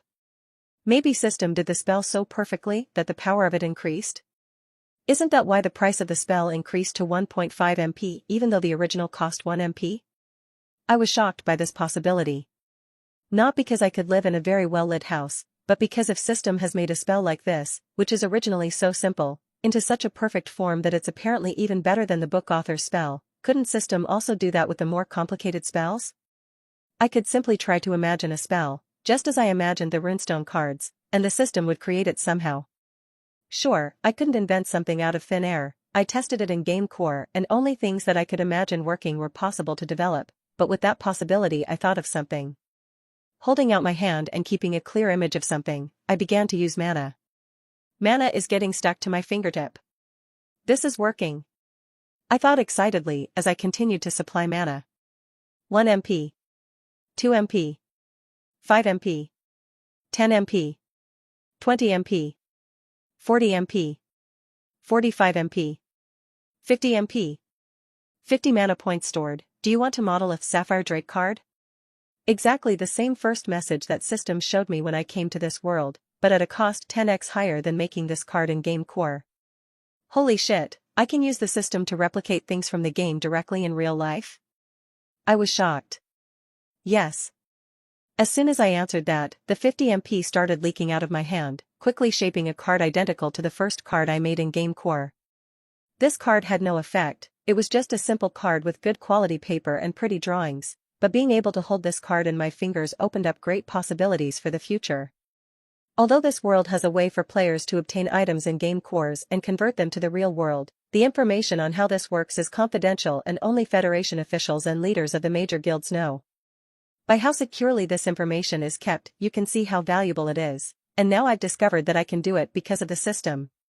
After so many revelations, I had to stop momentarily and adjust my thoughts. Firstly, it is possible to let the system do the spells for me in case of combat, but the time it takes for the system to accumulate my mana until the window appears, I answer the question and the spell finally comes out of my finger is longer than the time it takes to do the spell directly, making it difficult to use it in combat. But using the system as a teacher so that I can learn the best way to do a spell is completely feasible. As the system uses my mana, it's much easier to learn with it controlling my mana than reading about it or watching someone else do it. But books aren't useless, just like when I tried to use neurological false feedback in Runestone, the system bases the MP cost on the knowledge I have of what I want to do. Probably if I knew a spell to create objects out of thin air, the cost of making the card would drop several times. But nothing would stop me from learning how to do the spells from the system itself and trying to reduce the cost, right? To confirm this theory, I used another 1.5 MP to let the system do the Luminous spell again and watched the whole process slowly with great attention. The spell was just as perfect as the first. Now on my turn, I tried to replicate everything I saw system use my mana to do, and to my surprise, my spell actually got brighter. Repeating this process again, after watching system and repeating the process manually, my spell got even brighter. That's really doable. I thought excitedly. Now for the last point I had to think about, the point that dealt with how the system could recreate the things I imagined in the real world. I decided to be extremely cautious about this. As I'm only a rank F game creator, at the bottom of the food chain, I can't let anyone know that I have this ability. Even if implementing it in one of my games made the game even more popular, I still have no means of protecting myself. It would just create an even bigger target on me that I currently couldn't handle. I thought. But thinking about the power and influence that high-ranking game creators had in the world, I knew that it would only be a matter of time before I had to deal with it. Deciding not to get too deep into this area now, I just contented myself with continuing to study magic. After spending so much MP, I was almost running dry, so I just held on to the magic book and focused on learning the spells it taught. This book was focused on the study of magic based on English teachings. I was curious to know other styles of applying magic, but thinking about how bad US relations were with some of the countries with the most interesting ways of magic, I figured it would be difficult to get this knowledge nationally. Although some of the knowledge had spread worldwide, only the shallowest part of it was available to the public, with the later and more important parts being guarded by governments and powerful individuals around the world. Come to think of it, I can also slowly deduce some of this knowledge from other countries, right?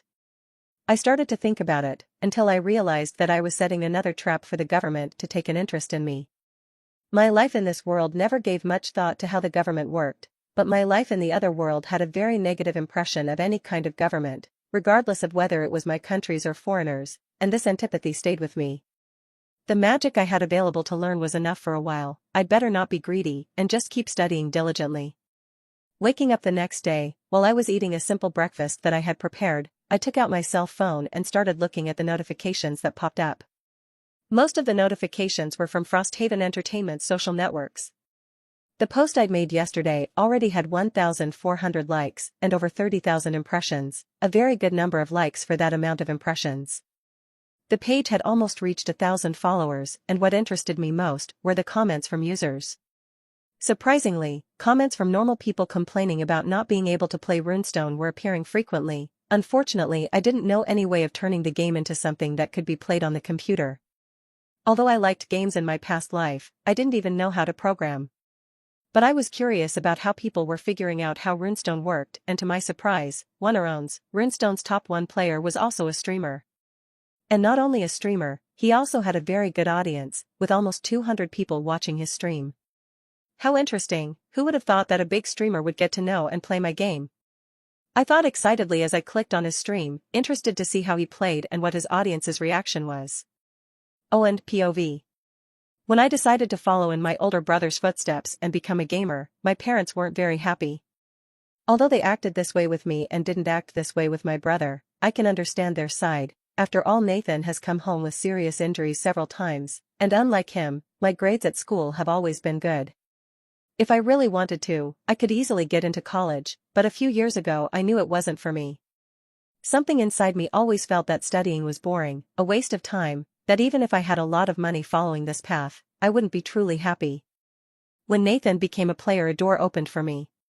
Seeing him get stronger after playing for hours, seeing him come home with money and lots of interesting stories to tell made me realize that this was what I wanted for myself. Not because of the money, but because of those interesting stories. I wanted a thrill for my life that I'm sure no traditional college could give me. So despite my parents being against it, the choice I made was to become a player. Although training was very boring to the point of making me reconsider following this path, I still kept improving myself until I felt I was ready to enter my first dungeon.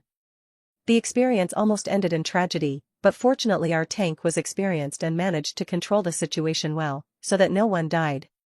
I was one of the players who almost died in this dungeon, but the thrill and adrenaline of the battle was incredible. Too bad that afterwards I had to stay at home for 2 weeks to treat my injuries if I didn't want to pay a fortune for a healer.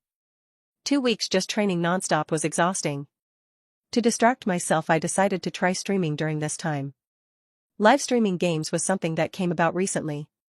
Apparently an entrepreneur figured out how to copy the visual information that the player core sends to the player and play it back on the computer. After finding a way to send this to the computer, recording videos became natural, and with streams already popular on social media, unlocking a function to stream games wasn't too difficult either.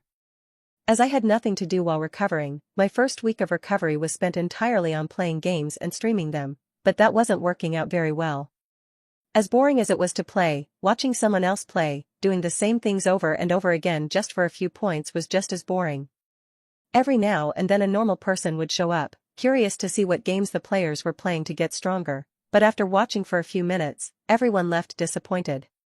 The most people watching me that I managed to accumulate was 3. All of whom were friends or relatives that I told I was streaming and came to support me. Seeing that no one was really interested, I was about to stop, until our day happened. On Sunday, 7 days after I got injured in the first dungeon I raided, while I was looking for different games on the websites of various colleges, thinking that at least new graduates might have enough creativity to do something new, I was completely disappointed. Every game I saw and tested was practically the same.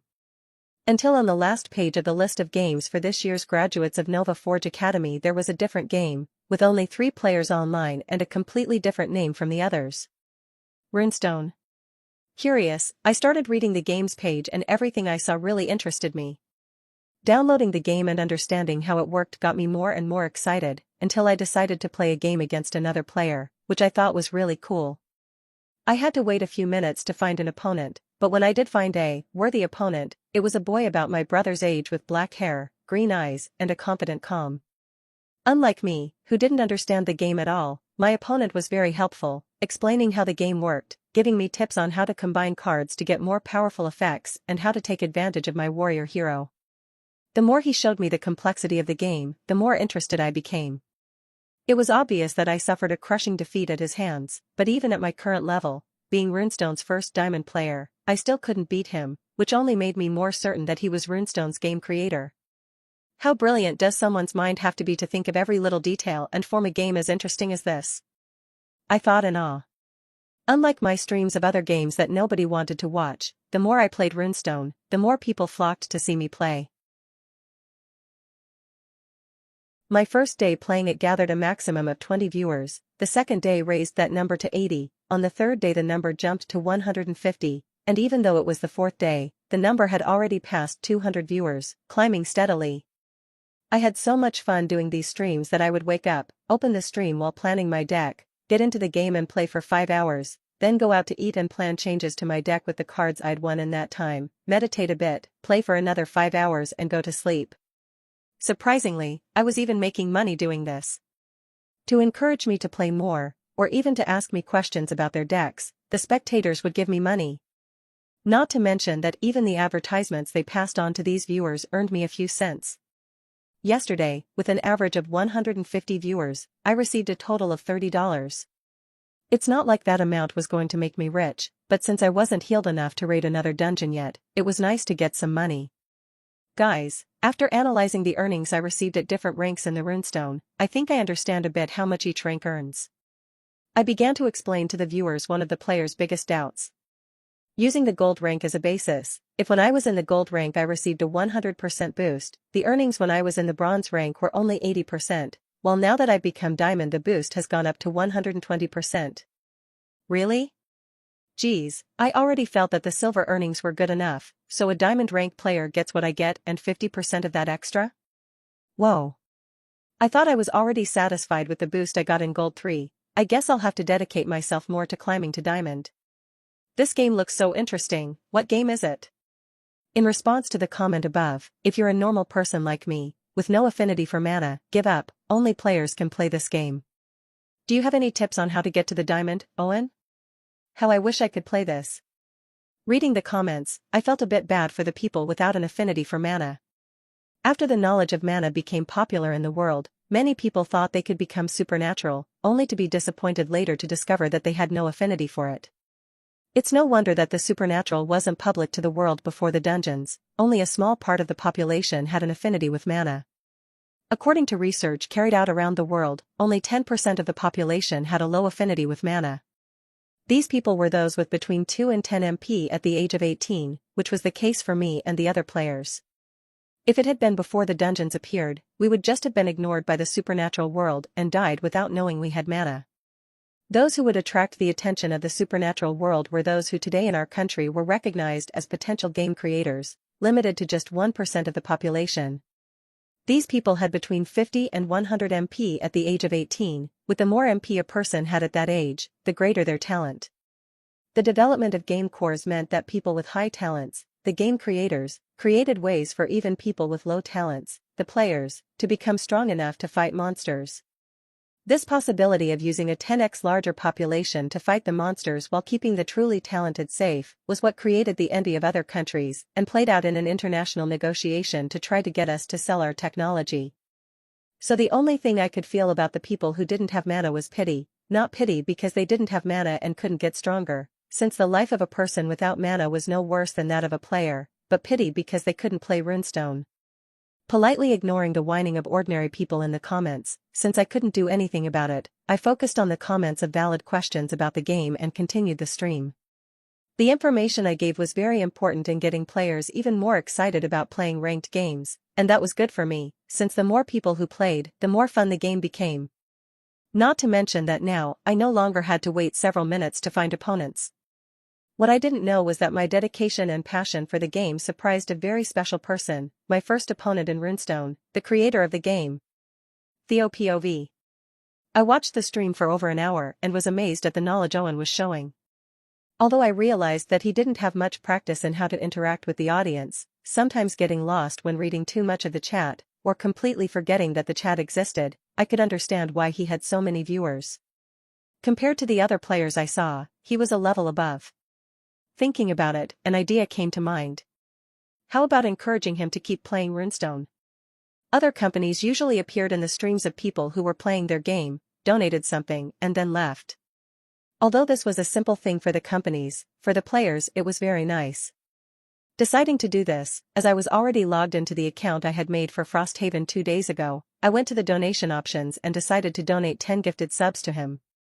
I didn't have much money now. Since I was an orphan in this world, I only lived on a small stipend that the government sent me every month for having managed to get accepted into a game creators university.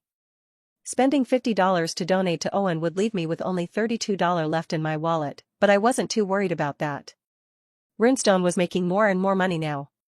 With a payout of $6 for every 1,000 hours played in the game, with the average of 700 players I had 2 days ago, the game earned me an incredible $100.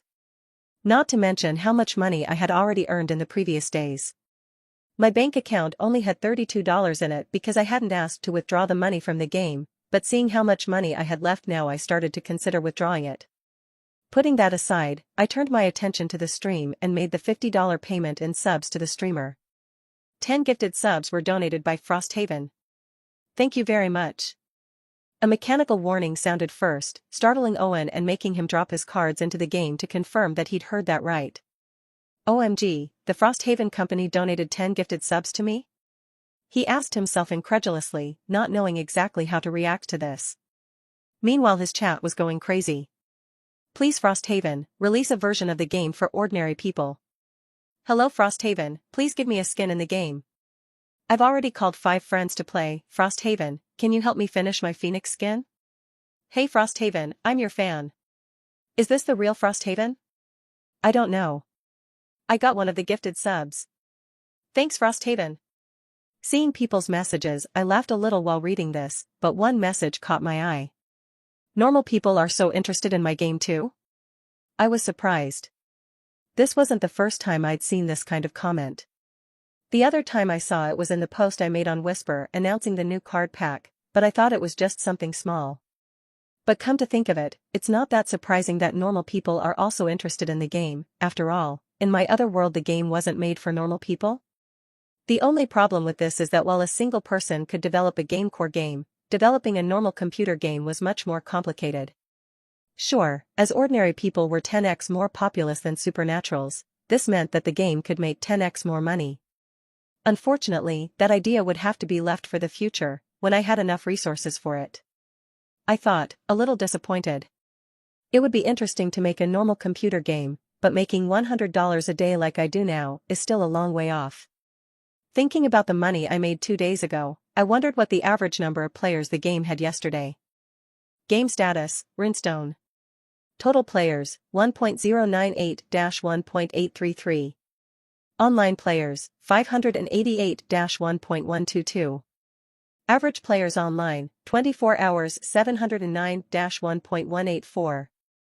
Game rank, rank F. Mana per hour, players 1 unit. Average session time, 5 hours. Mana stored in game core, 118 units. Mana yield, 24 hours 71 units. Conversion rate, 80%, new players who become regulars. Available cards, 104, common, rare, epic and legendary. Cards used per match, average 17. The first thing my eye saw as soon as the game stats screen appeared was the average number of players online. Seeing that the average went up from 709 players to 1,184 in just 1 day made my heart race with excitement. An increase of 475 players on average in just 1 day. Seeing that the total number of players went up by 735 in a single day made me even more excited. The strategies I worked so hard to create are paying off. I thought excitedly. Even though I knew the game was very good, I knew that the main factors responsible for such a huge increase in total players were the system for inviting friends and the creation of Frosthaven's social media account. Without this, the number would hardly have risen so much, especially the invite a friend system. While the social networks helped with an initial boom when the post was publicized by players, the invite system is a snowball. After all, a player invites some friends, those friends get into the game and see that they can win a skin by inviting friends, so they also invite friends and so the snowball keeps rolling and getting bigger. Thinking about how much the average number of players has risen, I was curious to know how much money I had already accumulated on the site, since according to my calculations, this average has earned me at least $170 in the last 24 hours. Stored money, $455. Geez, I thought I'd have a maximum of $300 accumulated over the last few days. In fact, I'm already up to $455. I thought in surprise. Thinking back to the $200 I received in government subsidies to get by for a month at college, and I already thought that was a lot of money. Now I was starting to get a lot of money. Maybe tomorrow I'll earn more than I did last month. I realized, shocked. Thinking about the apartment the director wanted to rent me, something I had been worried about the value of, now that worry started to disappear. Considering that my average earnings are only going to increase every day with new players coming in every day, I was more confident of being able to pay the rent on his apartment, even if it was more expensive than I was initially planning to pay if I was going to look for a place to live. Turning my eyes to the data the screen was showing me, there was another number that surprised me. I'm finally going to be able to increase my mana? I was excited to realize that the game core had already stored more than 100 mana units. Seeing as the game core has received 71 MP in the last 24 hours, it's likely that during today it will accumulate over 100 MP, giving me another maximum MP to add tomorrow. Excited to do this soon, I quickly grabbed the game core and sent my consciousness there, starting the process of transferring MP to me immediately. Mana stored in game core, 118-18 units. I didn't care about this value going down, the only thing I cared about was my current mana going up. Every second I felt my mana increasing. 68.4, 68.6, 68.8, 69. 69.2, 69.4. My new mana total was 69.4 units. That 0.4 MP came from the false neurological feedback I left by practicing my mana constantly. Even though it was a small amount, every chicken has its fill, so I wouldn't complain. Feeling the progress, my smile didn't want to leave my face.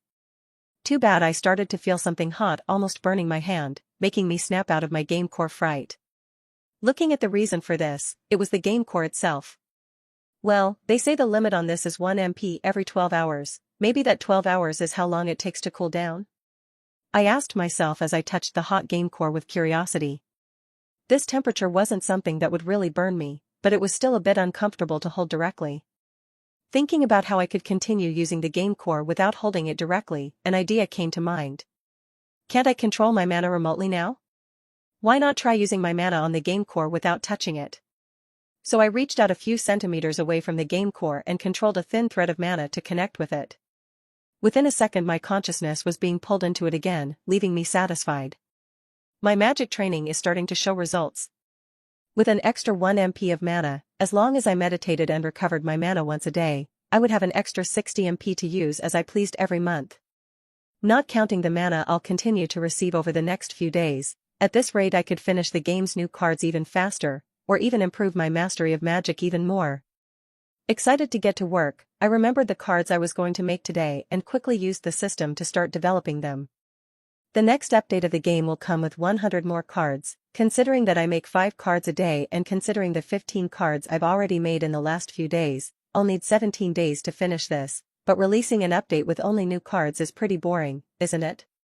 Thinking about how much fun it was to play the game when a new update came out because of the changes the game had, I started to think about what I could change so that the game would have something remarkable for players. What if I released another hero? That was a great idea. I could choose a class from the most popular classes that players use to raid dungeons and release a version of that class in the game. Before I decide that, I'll have to do some more research into what the player structure is like when raiding a dungeon and try to find data that shows the most popular classes that players develop. I thought resolutely. It sounded like a lot of work, but I liked it. When you do something you enjoy, even if it's hard work, you'll have fun. I'd been living in this world for 2.5 weeks, and although that's quite a long time, considering that most of my time I spent solely focused on developing my game, when I needed knowledge about other areas I had to research them more thoroughly. Even my memories of Theo living in that world were quite outdated. After all, I had given up on myself 3 or 4 years ago, just living as a robot with no desire for anything when I realized that I had no talent. So after I'd finished developing today's cards for the game, in order to bring myself up to date with current knowledge, I started researching on the internet. First of all, dungeons in this world were only portrayed as small worlds where players could enter, kill all the monsters inside and leave quickly so as not to get stuck there. To me, that seemed a bit strange. I don't know if this strangeness I felt was because of the name they use here compared to the definition of dungeons in my previous world. In role-playing games I've played, books I've read or movies I've watched that used the term dungeons, it was always used to mean a closed structure, almost always underground, where monsters lived and protected something, or someone. In that world they classified any kind of invasion from another world as a dungeon. Looking only with a superfluous eye, the description did indeed sound like a dungeon. Portals would appear around the world destroying all the surrounding structures. Players would enter these portals, encounter lots of monsters, kill these monsters and return to the real world afterwards with rewards. The problem was that when I started researching this in more depth, the more I realized that something wasn't adding up. Many of these dungeons weren't even closed, with portals transporting players to open deserts, forests, or even monster villages. Most of the time, the monsters didn't even expect to be attacked. If these monsters were invading our world as the government claimed, why wouldn't they know that the portal was open and that they could invade us? Not to mention that goblins or the low-level monsters that rank F humans used to train were nowhere near intelligent enough to plan something like this. Something about this story didn't add up. Even more so when I thought about how the government actively bought any loot the players brought back from the dungeons, my mental alert that something was wrong kept beeping. Unfortunately, I couldn't find anything more on this subject, and considering how paranoid my previous world had made me about human governments, I didn't have the heart to continue delving into it and risk triggering an alert in someone I shouldn't have. Returning my focus to the supernaturals, the player classes were based on how cultures around the world used mana. Warriors and wizards were based on medieval England's way of applying mana, which extended to the present day, using Arthur Pendragon and Merlin as examples of paths to follow. China used a mixture of the two paths, blending magic with the use of swords, to develop cultivators. Unlike the English paths which, despite sometimes extending life itself, there are stories that the most powerful Chinese supernaturals have lived for millennia, with even ancient emperors thousands of years old sometimes being cited. The downside of this path is that while it guarantees longevity to those who practice it, users have to spend that longevity just practicing, meditating, and cultivating for years on end just to climb a small realm, making the process of their evolution extremely slow, but very rewarding for those who succeed. North America also has its own path, basing the use of mana on dances to activate powerful totems. This path had a great advantage in terms of the variety of powers, since each totem could have a different effect that the user could use without much knowledge or practice. The shortcoming of this path is that there is no increase in longevity like the other paths, and all the power gained is only granted because of the goodwill of natural spirits. The same problem would occur with South America's way of using magic, since their magic is also based on worshipping spirits and using the blessings that these spirits grant. Africa mixes a bit of each point, worshipping some spirits but using ancestry to absorb some of the power of the ancestors to become stronger or acquire powerful characteristics for battle. Eastern Europe has an interesting path, performing sacrifices and blood rituals to absorb characteristics from powerful creatures such as bears, wolves, or bats, practically changing the species of the practitioners of these arts to vampires, werewolves, or various other species, of course, also acquiring the disadvantages of these new species. The Indians also had their own way, calling mana prana and chakra, channeling this energy into the body using different postures to achieve different effects. There were still several other cultures with unique ways of using magic, but considering that game cores were only popular in the US for the time being, my focus had to remain on what was the most popular way of using magic here. In addition to warriors and mages, my research showed that other subclasses were developed based on these too. For example, unlike European mages who tried to become good at all aspects of magic before specializing in something. In order to achieve notable feats more quickly, players decided to dedicate themselves to one aspect of magic from the start, creating a differentiation between mages and healers. Mages focused on learning combat spells exclusively, while healers focused only on healing spells. In this way, each would have a disadvantage in one area, but when they grouped together, one would cover the other's deficiencies and the group would be able to go much further than they could by dividing their attention. Not only were healers subclasses of mages, but there were also illusionists, evocators, necromancers. The same thing happened with warriors, with subclasses of rogues, paladins, archers. Seeing this large number of subclasses made me realize just how deep the supernaturals were in this world. I think it would be a bit unfair to add just one subclass of mages or warriors and leave the other with nothing new, right? I realized. Looking at the list of subclasses and searching for which ones were most popular, I came up with two choices for the next runestone heroes. The first choice would be a healer. To develop a healer hero, I would use the priest from the original runestone as a base, only changing his gender to female, since in this world 80% of healers are women. Their cards would be focused on healing spells with a gameplay style focused on control and sustain, specializing in healing, removing enemy minions and manipulating the field. Such a new style of play would certainly get players excited about facing different opponents. Not to mention that I was getting excited to see a healer's reaction to seeing a style of play that so closely matched how they battled in the real world, being able to defeat mages and warriors. Ha, not only will the healer's reaction be interesting, but seeing a mage who thinks he's superior to healers losing to one will be hilarious. I started laughing just imagining it. The other hero chosen would be the archer. To develop the archer hero, I would have to use the hunter from the original game as a base, with a more aggressive style of play focused on causing direct damage to the opponent, with less emphasis on prolonged control. While the other classes have a greater need to clear the opponent's minions to win the game, hunters will have cards focused on ignoring minions and dealing damage directly to the enemy hero, adding even more variety to the game. I've noticed warriors making decks focused only on putting as many creatures as possible on the board and winning by quantity. Letting hunters deal with them will be a lot of fun. Sure, I knew I'd have to pay close attention to how one card would interact with another so that one hero wouldn't be much more powerful than another. There wouldn't be a problem and a slight difference in strength, since players would be unlikely to play with something that isn't their real-world class, since false neurological feedback gives bonuses based on the cards used, and each class will focus on their area of specialization. For example, warriors are focused on developing brute strength and mages are focused on maximum mana. Healers will focus on boosting spirit, which would intensify the power of their healing, but also be able to use spell cards that increase maximum mana.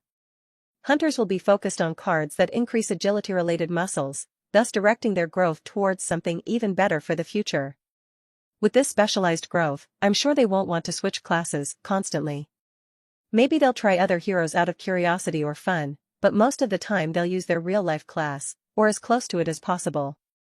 Fortunately, my idea and adding another hero to the new update won't cost me much more MP than I originally intended. Heroes were just cosmetic, apart from their base skill and the unique cards they could use, nothing changed. So I only had to develop the artwork for the two heroes and their exclusive spells.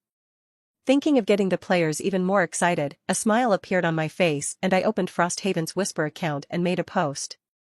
Hello players, Frosthaven is very happy with the popularity the game is enjoying, which has caught the attention of two special individuals. They've asked us not to announce who they are for the time being, but that it's okay to announce the titles they've earned for their heroic deeds. Attention players, the Veil of Redemption and the Dark Arrow are watching you with interest. Use ranked matches to show your attitude and how deserving you are of this attention. As soon as this post on Frosthaven's profile was made, a notification was sent to each player's runestone, as well as the Whisper accounts of those who followed the page. As I imagined, in just a few minutes, the comments on this post were buzzing with curious and excited people. With some very interesting comments. The players' reactions to the post were more interesting and exaggerated than I had imagined. These two people are two new heroes. Geez, is the next update going to bring new heroes too? Whoa, I thought we'd only have new cards. I wonder who these new heroes are. Are they really heroes? From their titles, one of them must be an archer, after all his title is about arrows. Surely one of them is an archer, now the other one.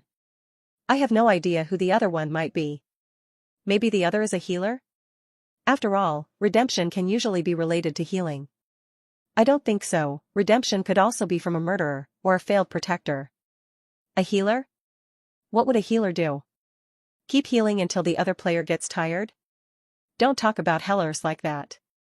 At some point the comments turned into a discussion zone. People were fighting over whether healers would be useful heroes in Runestone, whether healers were useful in real life, or even whether healers deserved an equal share with other players in dungeons for not putting themselves in as much danger as others. Seeing that this was going in a completely different direction, I just laughed and closed the page. If they want to fight in my comments section, let them, at least it will generate engagement for my publication. I thought as I shrugged. Opening the fridge in my dorm, I realized that I was almost out of food. I would still be living here for a few more days until the testing time was over and the teachers finished evaluating the players, so I needed enough groceries to last me for at least another week. Looking at the money I'd earned from the game, I was satisfied and went to the market in front of the campus to buy some groceries. Normally I only bought the cheapest and worst quality groceries possible. If I wanted to buy everything of the highest quality, my money wouldn't be enough to pay for anything else until the end of the month, depending only on government assistance payments. But now that I had a fat wallet, I was going to buy everything of the highest quality. In my other world I didn't even know how to fry an egg, relying solely on takeaways to get by, or instant noodles, but in this world I didn't have the luxury of buying restaurant food every day. Plus, living in an orphanage, I had to help out in the kitchen from time to time, which taught me basic cooking skills. My skills weren't great, just enough to keep me from starving. But since the two memories merged in my mind, my talent for learning to cook has also increased. I didn't become a culinary anime protagonist, but I could think of different types of spices to try and make food taste better. Sometimes I destroyed the food, but the times I really improved the taste were greater than the times it went wrong. Feeling the flavor of the food improve under my control was a lot of fun, so since I came to this world I've been cooking almost all my meals while slowly improving myself.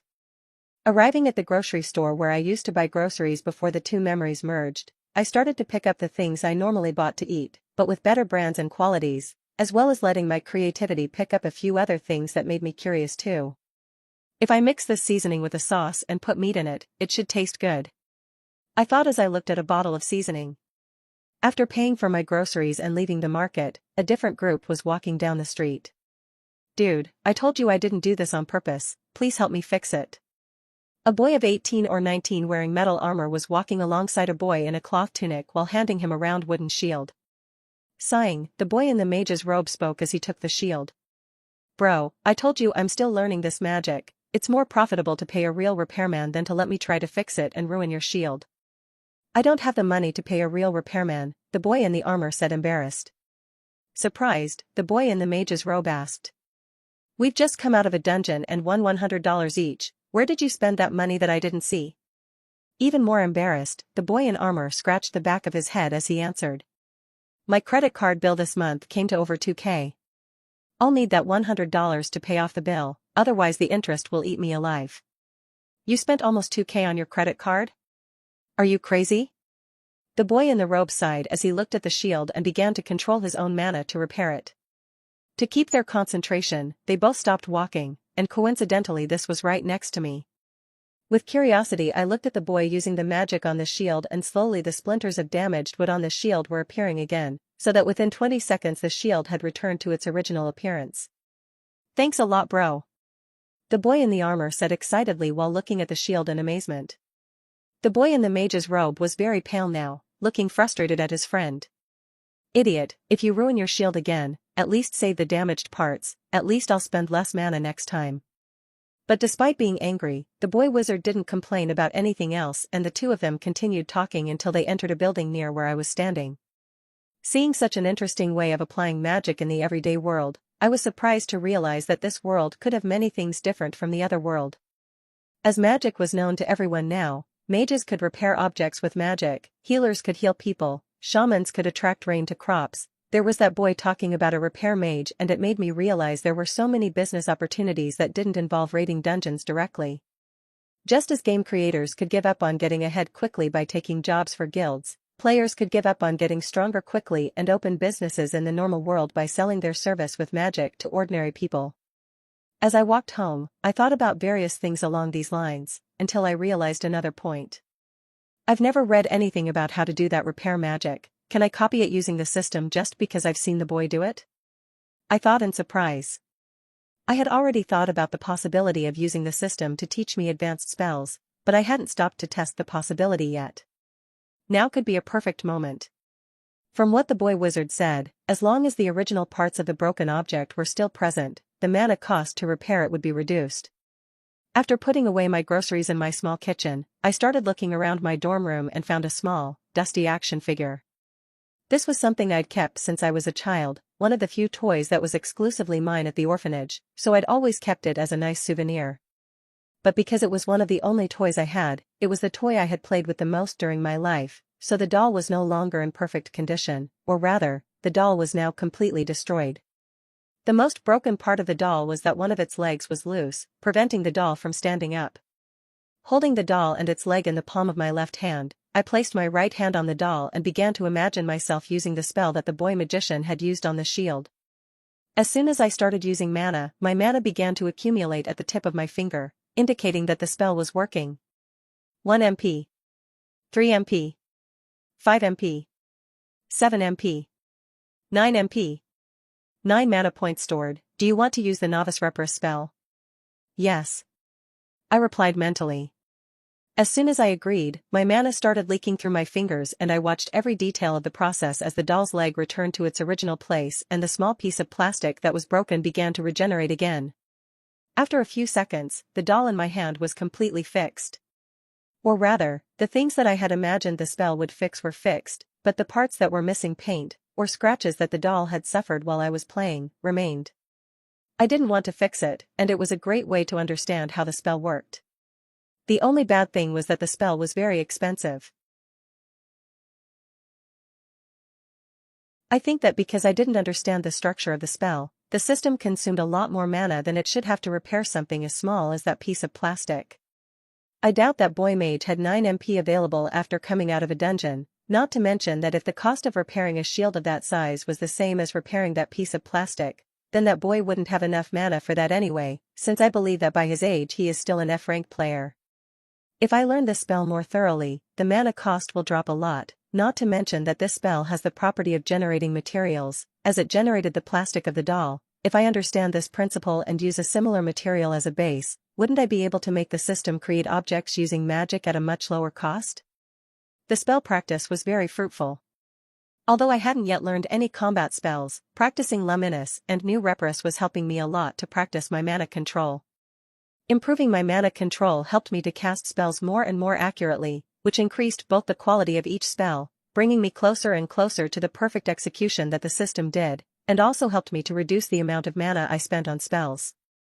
By being able to control my mana better, I wasted less mana every time I did the spell. And the best thing was that not only was I saving mana and getting better at performing these spells, but it would also be useful even for the spells I was yet to learn. Getting out of bed the next day and seeing that it was Friday on my cell phone screen, I was curious to see how the game was going, considering that tomorrow would be the last day of the college test. It's not as if I was nervous about whether my game would stand out or not. Now it was more a question of ego because I didn't want my game to be worse than Evan's game. Always opening the college rankings and seeing that my game was below his left a bad taste in my mouth. If it had been anyone else I wouldn't have felt that way, but with the way he always treated me, he was the only one I didn't want to lose. Opening the college rankings, I was a little disappointed, still seeing Runestone below his game. While Runestone was currently at 1.4k players online, his game was at 1.7k, a number still slightly distant from mine. Considering that it wasn't even peak time right now. The clock showed that it was still 7:13 a.m. When the majority of players logged on, the gap between our two games would widen even further. I still think Runestone will play his game before tomorrow night, I thought confidently. Ding. A notification popped up on my cell phone. Curious, I saw that it was a message from one of the boys who had been most intimate with me before the merger. Although we weren't considered friends, from time to time we would talk about a movie or something that was interesting to us. He wasn't one of the most talented students either, with his game being among the last pages when I released Runestone. Jake, hey Theo, the girls in the class decided to go to a nightclub tonight as a farewell to the class. Since it's not known if everyone will graduate, they asked me to call you. Do you want to go? I wasn't expecting this invitation. After spending so many days alone, only interacting with Runestone players, Frosthaven Entertainment followers, or watching streams of players from my game, I started to get used to being alone. And realizing this made me a little worried. I've heard stories of people who got so used to living alone that they lost the will to interact with other people, isolating themselves at home until they died. I don't want to be like that. I thought worriedly. In this world I don't have any close friends, I don't have any family, it's just me. If I start distancing myself from the few people I am close to, I might actually isolate myself like the people in those stories. Understanding that I couldn't let this go on, I quickly typed a reply, confirming my presence. Theo, yup, you can count on me. Even if I'm not close to those people and this might be the last time I see them, why not? It's not like I have much to do at home anyway.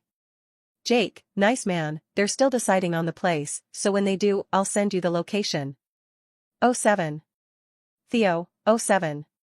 After finishing the conversation, I followed my normal morning routine, putting on the false neurological feedback to train my body, making breakfast with a recipe I learned on the internet, reading some of the players' comments on social media. The portion of breakfast I had to make was getting bigger and bigger, to sustain my body's development. Until I finally sat down in the computer chair and looked at the statistics of how my game had improved from yesterday to today. Game status, Runestone. Total players, 1,833-2,824. Online players, 1.445. Average players online, 24 hours 1.184-1.776. Game rank, rank F. Mana per hour, players 1 unit. Average session time, 5 hours. Mana stored in game core, 124 units. Mana yield, 24 hours 106 units. Conversion rate, 80%, new players who become regulars. Available cards, 104, common, rare, epic and legendary. Cards used per match, average 17. Money stored, $405-660. Seeing that my stored mana had passed 100 units, I quickly pulled out the game core to convert this into more maximum MP for me, increasing my total mana to 70.5 MP. I was pleased with the increase in the number of total players and the average number of players, which had gone up a lot the previous day, but what really surprised me was the money the game made me from yesterday to today. In just one day, players played a little over 42.6k hours of Runestone, which calculating on the basis of $6 per 1,000 hours, the game earned me $255 in one day. One day for the game, to spend the amount I received in a month of government aid. Damn, making games is very lucrative. Imagine when this game has tens of thousands of players. I'm going to be rich. I thought excitedly. I didn't even have anything to spend so much money on, but for someone from a poor background, seeing the numbers rise was very satisfying. My routine for the rest of the day was also normal, developing the cards in Runestone and taking advantage of the remaining mana to add a few more small details to the game. After sorting out my duties as game creator and having a hearty lunch, I meditated and refrained from practicing my magic. It's better not to leave the house without mana. That's what I thought to decide. Then I went to take a shower. When I took off my clothes, out of curiosity, I took a closer look in the mirror. My appearance in both worlds was the same, so I wasn't surprised to see my naked body. After all, this is the body I've had since I was born in both lives. Or rather, the body I was looking at was on the way to the body I had always wanted in both lives. Leaving the neurological false feedback running the whole time I was awake meant that my body was constantly thinking I needed more strength, stimulating my muscles to develop nonstop, completely burning off any fat I had and making a colossal hunger arise. All my meals had to double in size, even with me increasing the meat I ate a little more and adding some eggs to my diet, as protein was the best fuel for muscle development. And this increase in diet was paying off. The stimulus during the 16 hours I was awake made my muscles develop extremely quickly, even if half of that stimulus was spent on my mana. I don't think even if I'd been injecting the famous juice, my muscles would have developed so quickly.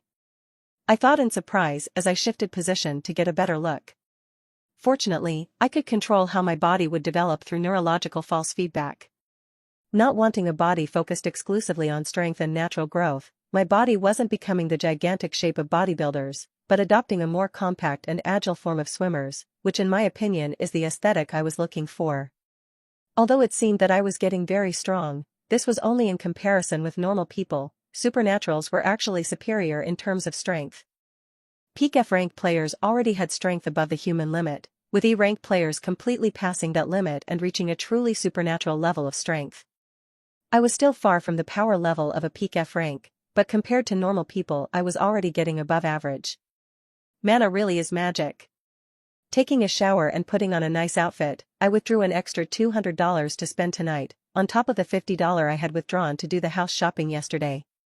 I have no idea how much things cost in the nightclubs of this world, but even if it is very expensive, I didn't intend to spend more than $200. I was already prepared to spend the total amount of aid I received in a month on one night, which was already a lot, I didn't need to go overboard and spend more than I could afford. My black hair was a little longer than when I came to this world, with my fringe slightly covering my eye.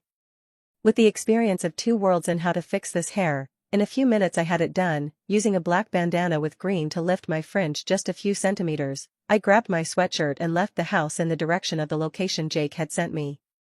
Fortunately, the place was close enough to walk to and from, so I wouldn't even have to spend money on a taxi. Walking calmly through the night, I was curious what the interactions with people would be like. Did some of them use my tips on how to make their games more fun? As I didn't look at the rank below my game, I really had no idea how their games were going. Arriving at the club, the place wasn't very busy yet. Looking at the clock and seeing that it was still 7:40 p.m., that made sense. From what I knew of the other world, this kind of place got more crowded the later it got. Arriving at the door, I paid the $10 entrance fee and started looking for the college staff. With the club emptier, it wasn't difficult to find the large group with faces I recognized. Searching a little, I managed to find Jake, who was standing a little away from the main group while talking to another boy. Going over to them, even though they looked at me for a few seconds, it took them a while to recognize me, and it was only when I got next to them that they were sure who I was. Theo? Theo Brooks? Jake asked, shocked as he looked me up and down. Bro, is that you? Another boy in the group, Josh, also asked in shock. While Jake was very thin and tall, Josh was short and fat, making the two the opposite of each other. Yeah, don't you recognize me? I asked with a slightly proud smile. Even as I asked, I knew why they didn't recognize me. Not only did the old me never dress up for anything, dressing poorly everywhere he went and with messy hair, whereas I was now wearing new clothes, which, although they weren't designer clothes, were still much better than the clothes I'd worn before. As with the clothes I was wearing, you could see the muscles forming on my body, which greatly improved my aesthetics. Bro, how did you get like that? Josh asked without knowing how to refer to my change. Before I could answer, Jake, who knew his friend, knew exactly what he was talking about. Josh's weight had always been an insecurity of his, and seeing me with muscles that had developed so much since we last saw each other was proof that I had found a way to achieve it quickly. Don't you remember why his game became popular? Jake asked with a laugh. I just didn't know that using neurological false feedback to develop physically could cause such a huge boost aesthetically. Oh my god, were those muscles developed just by playing your game? Without the effort of physical exercises and gymnastics? Josh asked in shock, almost shouting. Smiling, I nodded. Yeah, since the people who used false neurological feedback before my game were only very high-ranking players who already had muscular bodies, the improvement they received because of this technology wasn't very noticeable aesthetically, but for those of us who didn't have a lot of strength in our bodies, it can work wonders with enough time. Hearing my explanation, Josh's eyes began to shine. Maybe I've won over my first game creator to become a player in my game? I laughed mentally, imagining that this was very possible. Even Jake was looking at me with interest. Considering how skinny he was, any muscle development would do his aesthetics a lot of good. Stepping closer to me and speaking in a low voice, Josh asked me a slightly embarrassed question. Do you think that if I played your game I could lose weight? I didn't even have to think before answering. Sure, by my calculations, an hour playing Runestone with the warrior hero is the same as an hour training in a gym. Given enough time it's impossible for you not to lose weight. At my confirmation, Josh smiled excitedly as he brushed a hand over my shoulder and spoke out loud. Okay, playing warrior hero, I'll remember that. Tonight, your first drink will be on me, Theo. I was surprised by this, but I didn't deny it. If he was so pleased about it, why not just enjoy it and let him treat me? Hearing Josh talking loudly, other students looked in his direction and saw us. Unlike Theo and Josh, who only took a few seconds to recognize me, since they had more contact with me in college, the other students had an even harder time, with some not even recognizing me. Surprisingly, the only student who recognized me instantly was Tyler Evans, who, as soon as he saw me, had a grim expression on his face. Has the fear of my game passing yours caught up with you, Evans? I thought, finding the situation funny. Fortunately, he stayed with his group of friends while I stayed with Jake and Josh occasionally interacted with other students. When the drink Josh had offered to buy me arrived, I slowly took a sip of it and felt my throat burning. This body still has no resistance to alcohol, right? I realized the problem. In my other world I was already very resistant to alcohol, often going to parties with friends, or even drinking whiskey alone while playing a game, which was therapeutic after a day's work, which slowly increased my resistance to the point where I needed a lot of alcohol to actually get drunk. Everything I drank went down like a very sweet juice, but in this world, feeling the burning in my throat and remembering that I had never had a drop of alcohol, I knew it would be dangerous to drink like I was used to. I'll control my drinking. This is probably the only glass I'll be able to drink tonight, I thought, a little disappointed. But I had to do it. It was out of the question to drink enough to lose control of myself. If I was at home it wouldn't be a problem, but doing it in a place with so many people is looking for trouble. Thinking about the $200 I'd brought to spend and realizing that I wouldn't have much to spend it on, I decided to get a menu and look at what snacks they served here. If I'm not going to be able to drink a lot, then I'll take the opportunity to eat different things. After all, tomorrow the false neurological feedback is going to consume all those calories I ate today, I thought as I shrugged and looked at the menu. While I was choosing my food, an interesting song started playing and Jake looked at a girl he was interested in, plucking up the courage to ask her to dance. Luckily for him, the group of girls she was with started coming towards us. I was still focused on the menu looking for something to eat, when a female voice came from beside me. "Hey Brooks, you've changed, huh? Is that the power of making a successful game?" Lifting my eyes from the menu I saw one of the girls who had asked me for tips on her game last week, Regina Gill, better known as Gina. She was a pretty girl, blonde, tall, blue-eyed, well-developed body. Too bad I didn't have much interest in romance. I think being alone for so many years, rather than making me desperate for a woman, made me realize how self-sufficient I was without them. But I still knew how to enjoy good-looking company. It's not like I was a misogynist. I guess so? Maybe the combo of everything, making a successful game, realizing the potential within me, improving my appearance, all of that together has to change you somehow, I replied, smiling as I shrugged at her. Gina was surprised for a few seconds by me openly admitting this, before laughing. "Really? It seems your self-confidence has increased more than I imagined," she commented as she came a little closer to me to look at the menu with me. "Are you looking for something to drink?" "Not really, I don't have much resistance to drink, so I'm looking for something to eat to make up for the fact that I'm not going to drink much." I laughed as I pointed to the snacks I intended to choose. She was surprised again at me openly admitting this. "Really? But you won't think it's bad to keep up with us having only had one drink? My stamina is so low that it's likely that this one glass I'm going to drink will drive me crazier than 5 glasses you're going to drink, so really I'm just being economical." I shook my head in denial. "That makes sense, but who told you that I'm 5x tougher than you?" she asked, feigning suspicion. "Oh, although I know you often go out to places like that with the rest of the gang, that comment wasn't meant to say that you're used to drinking a lot, but to show how weak my resistance to drink is," I said in a soothing way, but still maintaining confidence. Regina was pretty and pleasant to talk to, which obviously led to her becoming the most popular girl in our class, and this combined with the fact that we lived alone and she was over 21 only led to the result that she was always invited to any kind of party that anyone in our class went to.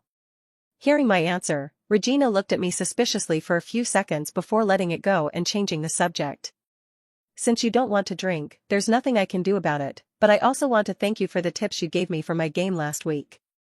I was averaging 130 players and falling, until I implemented some of the tips you gave, including the fact that the more monsters the players killed, the more their weapons would evolve, and that worked wonders for my game. Now I have a total of 250 players online on average per day," she said proudly. Hearing that, I was pleasantly surprised. "Really? Congratulations. Do you know if the others also used the tips I gave them?"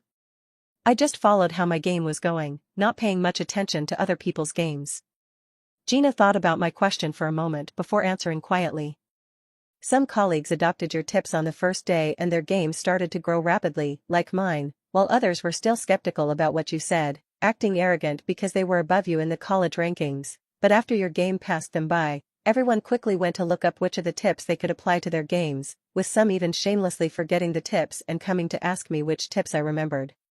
After saying this, Gina rolled her eyes and nodded to a group of students standing a little away from us. Following her gaze, I noticed a group of several guys around Tyler, making me understand the reason for their arrogance. And Tyler, who had only been frowning before, was now staring at me as if he was going to attack me at any moment when he saw Gina talking to me in such close proximity. And to make matters worse, Gina came even closer to speak in a low voice. And from what I heard, seeing your game getting so close to his, Tyler also asked around about the tips you gave him and finished implementing them today, trying to get as many players as possible so as not to lose first place to you. Hearing this, I found the situation even more interesting. He's using my tips to try and beat me? I think tomorrow's rankings will be even more interesting than I thought. Although I didn't drink as much as the other students, I still managed to have a lot of fun as the party went on. While Jake was trying to win over the girl he liked, Josh and I stood around watching and commenting on how Jake was acting, joking about it a lot. The more everyone drank, the looser they became. Not only did Jake pluck up the courage to talk to the girl he liked, but other dudes were brave enough to try dancing with the girls they were into. Some were successful, others not so much. Gina chatted with me for a while before going back to her group of friends, but occasionally she would break away from the large group of girls to come and chat with Josh and me. He was surprised that Gina was spending so much time with us, even with some of her friends coming over from time to time and talking to us. Even I was a little surprised by this. After all, although I wasn't a social outcast in my previous world, hooking up with a few girls whenever I felt like it, I was also never the guy who drew so much attention that girls orbited around me. But come to think of it, in this world I was giving them reason to. Not only was I much better looking than I had ever been in my other world, but now I was much more confident than when I was younger in the other world, having enough confidence to treat a girl as an equal, instead of just putting them on pedestals like the other dudes, plus the biggest card I had, success.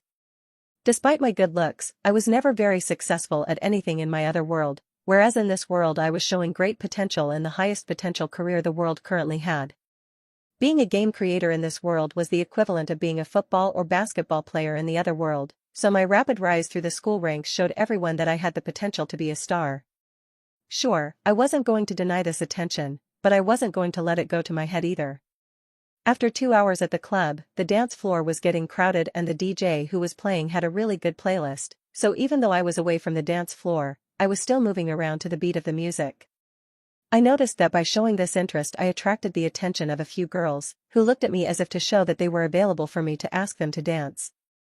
But despite moving from side to the beat of the music, that was the limit of my dancing talent. At least for dancing to electronic music. I always found videos of people who could dance to this kind of music, doing all those cool dance moves, amazing, but when I tried to repeat something like that in the other world it was a complete disaster, making me realize that I should just keep moving from side to side. Staring at the empty glass in my hand and realizing that I was already getting drunk, I wondered whether to buy another drink or opt for a non-alcoholic option this time, when a voice interrupted my thoughts. Hey Theo, are you just going to stay here on your own instead of going to the dance floor to enjoy the music? Gina came up, pointing to the dance floor where Jake was dancing with the girl he called and Josh was doing some weird dance moves while everyone laughed around. Seeing Josh's dance moves made me want to go to the dance floor slightly, but the music that was playing was really good. I don't know, I'm a disaster at dancing, I admitted as I scratched the back of my head. Laughing, Gina said nothing more and took my hand, dragging me onto the dance floor. Considering my larger body and the recent strength I've developed, if neither of us used mana I could resist if I wanted to, but I guess I was also in the mood to dance, so I let her drag me onto the dance floor. Once there, Gina began to dance slowly and gradually picked up the pace, as if she wanted to show me how to do it. Watching her intently, I began to try to imitate the movements she was making. At first this was quite difficult, but perhaps because of the training my body was receiving from false neurological feedback I was managing to repeat it better than I had imagined. Watching me slowly reach the level she was showing, Gina continued to increase the level of her dancing, posing a bit of a challenge for me, but as time went by it became easier and my body adapted. Could it be that letting the neurological false feedback train my body is improving my motor coordination? Or is the constant use of mana causing my brain to be able to control my body more precisely just as my mana control has increased over time? I tried to find an answer as to why my dancing talent was so much better than in the other world. I didn't become the next MJ, but at least I wasn't embarrassing myself like in the other world. The music was so loud that you couldn't talk on the dance floor, so I just focused on dancing, copying Gina's dance moves and enjoying the moment. I have to admit, at times I found myself looking more than I should have at certain parts of Gina's body as I learned to dance with her, and from the smile on her face and her dancing becoming even more provocative as time went on, I think she noticed it too. When the music changed to something slower, Gina came closer to me while I put my hand around her waist and at some point our lips touched. A few more kisses took place while we danced, but after the music changed back to something more upbeat, we went back to dancing as before until I got tired and left the dance floor. Jake and Josh were no longer dancing either and were sitting in the place we had reserved, talking. There was no real conversation going on there, as it was just Josh chattering about how great he'd been dancing and Jake staring endlessly at where the girl he'd been dancing with was. Fortunately, she was also looking at him a little shyly, which was a good sign for him. Sitting down next to them, Josh was the first to notice me. "Hey Theo, who knew you could win Gina over? I even saw you kissing bro," he said excitedly. Laughing at that, I just shrugged as I replied. "I don't know, it just happened. Are you guys going to date?" Josh asked as he looked at Gina, who had rejoined her group of friends, glancing from time to time at where we were. "Nah, we practically met today and I don't even know how many guys she's kissed on dance floors. I only kissed her because I felt like it, but I don't intend anything to happen beyond that," I replied calmly. Josh was shocked to hear me say that I didn't want anything more than the kisses that happened, as if it was absurd that I didn't want to share a bed with Gina, or even try to tie her to me. But that was natural for me. I've kissed a lot of girls in the other world, but few of them were the ones I shared my bed with. For me, this kind of act was exclusive to someone I felt some kind of real connection with, something I clearly didn't feel for Gina after talking to her only a few times. Maybe if we were closer and had more contact that would change, but we wouldn't even have that opportunity since tomorrow will be our last official day as university students. Even if you don't want to do anything other than what you've already done with Gina today, someone wasn't very happy with what they saw on the dance floor, Josh said as he pointed in a direction with a slight nod. Looking in the direction he pointed, I saw Tyler staring at me like eyes could kill. "Does he like Gina?" I asked curiously. Not knowing much of the gossip and relationships that happened in college before my merger, I was curious. "Does he like Gina?" "He's done everything for her and she's never paid much attention to him. As far as I know, Gina only likes older guys, which is why seeing her kiss you was such a surprise to everyone," Josh explained. Hearing this, I felt it made a bit of sense. Adding up my 2 lives and the accumulated experience I've had, my current maturity is probably greater than that of all the dudes my age, so for someone who likes older men, I must fit Gina's taste. But looking at Tyler and seeing how angry he was, I felt that this night wasn't going to be as simple as just drinking and walking away happy. Considering that Tyler was physically and magically gifted, while I, despite having improved my physique, am still smaller than Tyler, and everyone knew how little magically gifted I was, it's quite likely that Tyler would try to take advantage of this to get revenge. To deal with this, I would have to take advantage of my hidden talent. Picking up my cell phone and researching magical battle tactics, ways for mages to deal with enemies on their own, rank F and rank E spells, I started trying to understand as much as possible. If I were a normal person trying to do this, it would just be a waste of time.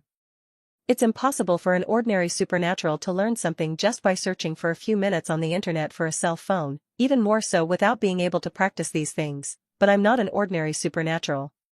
As long as I see the spell, I'll be able to replicate it with perfect precision.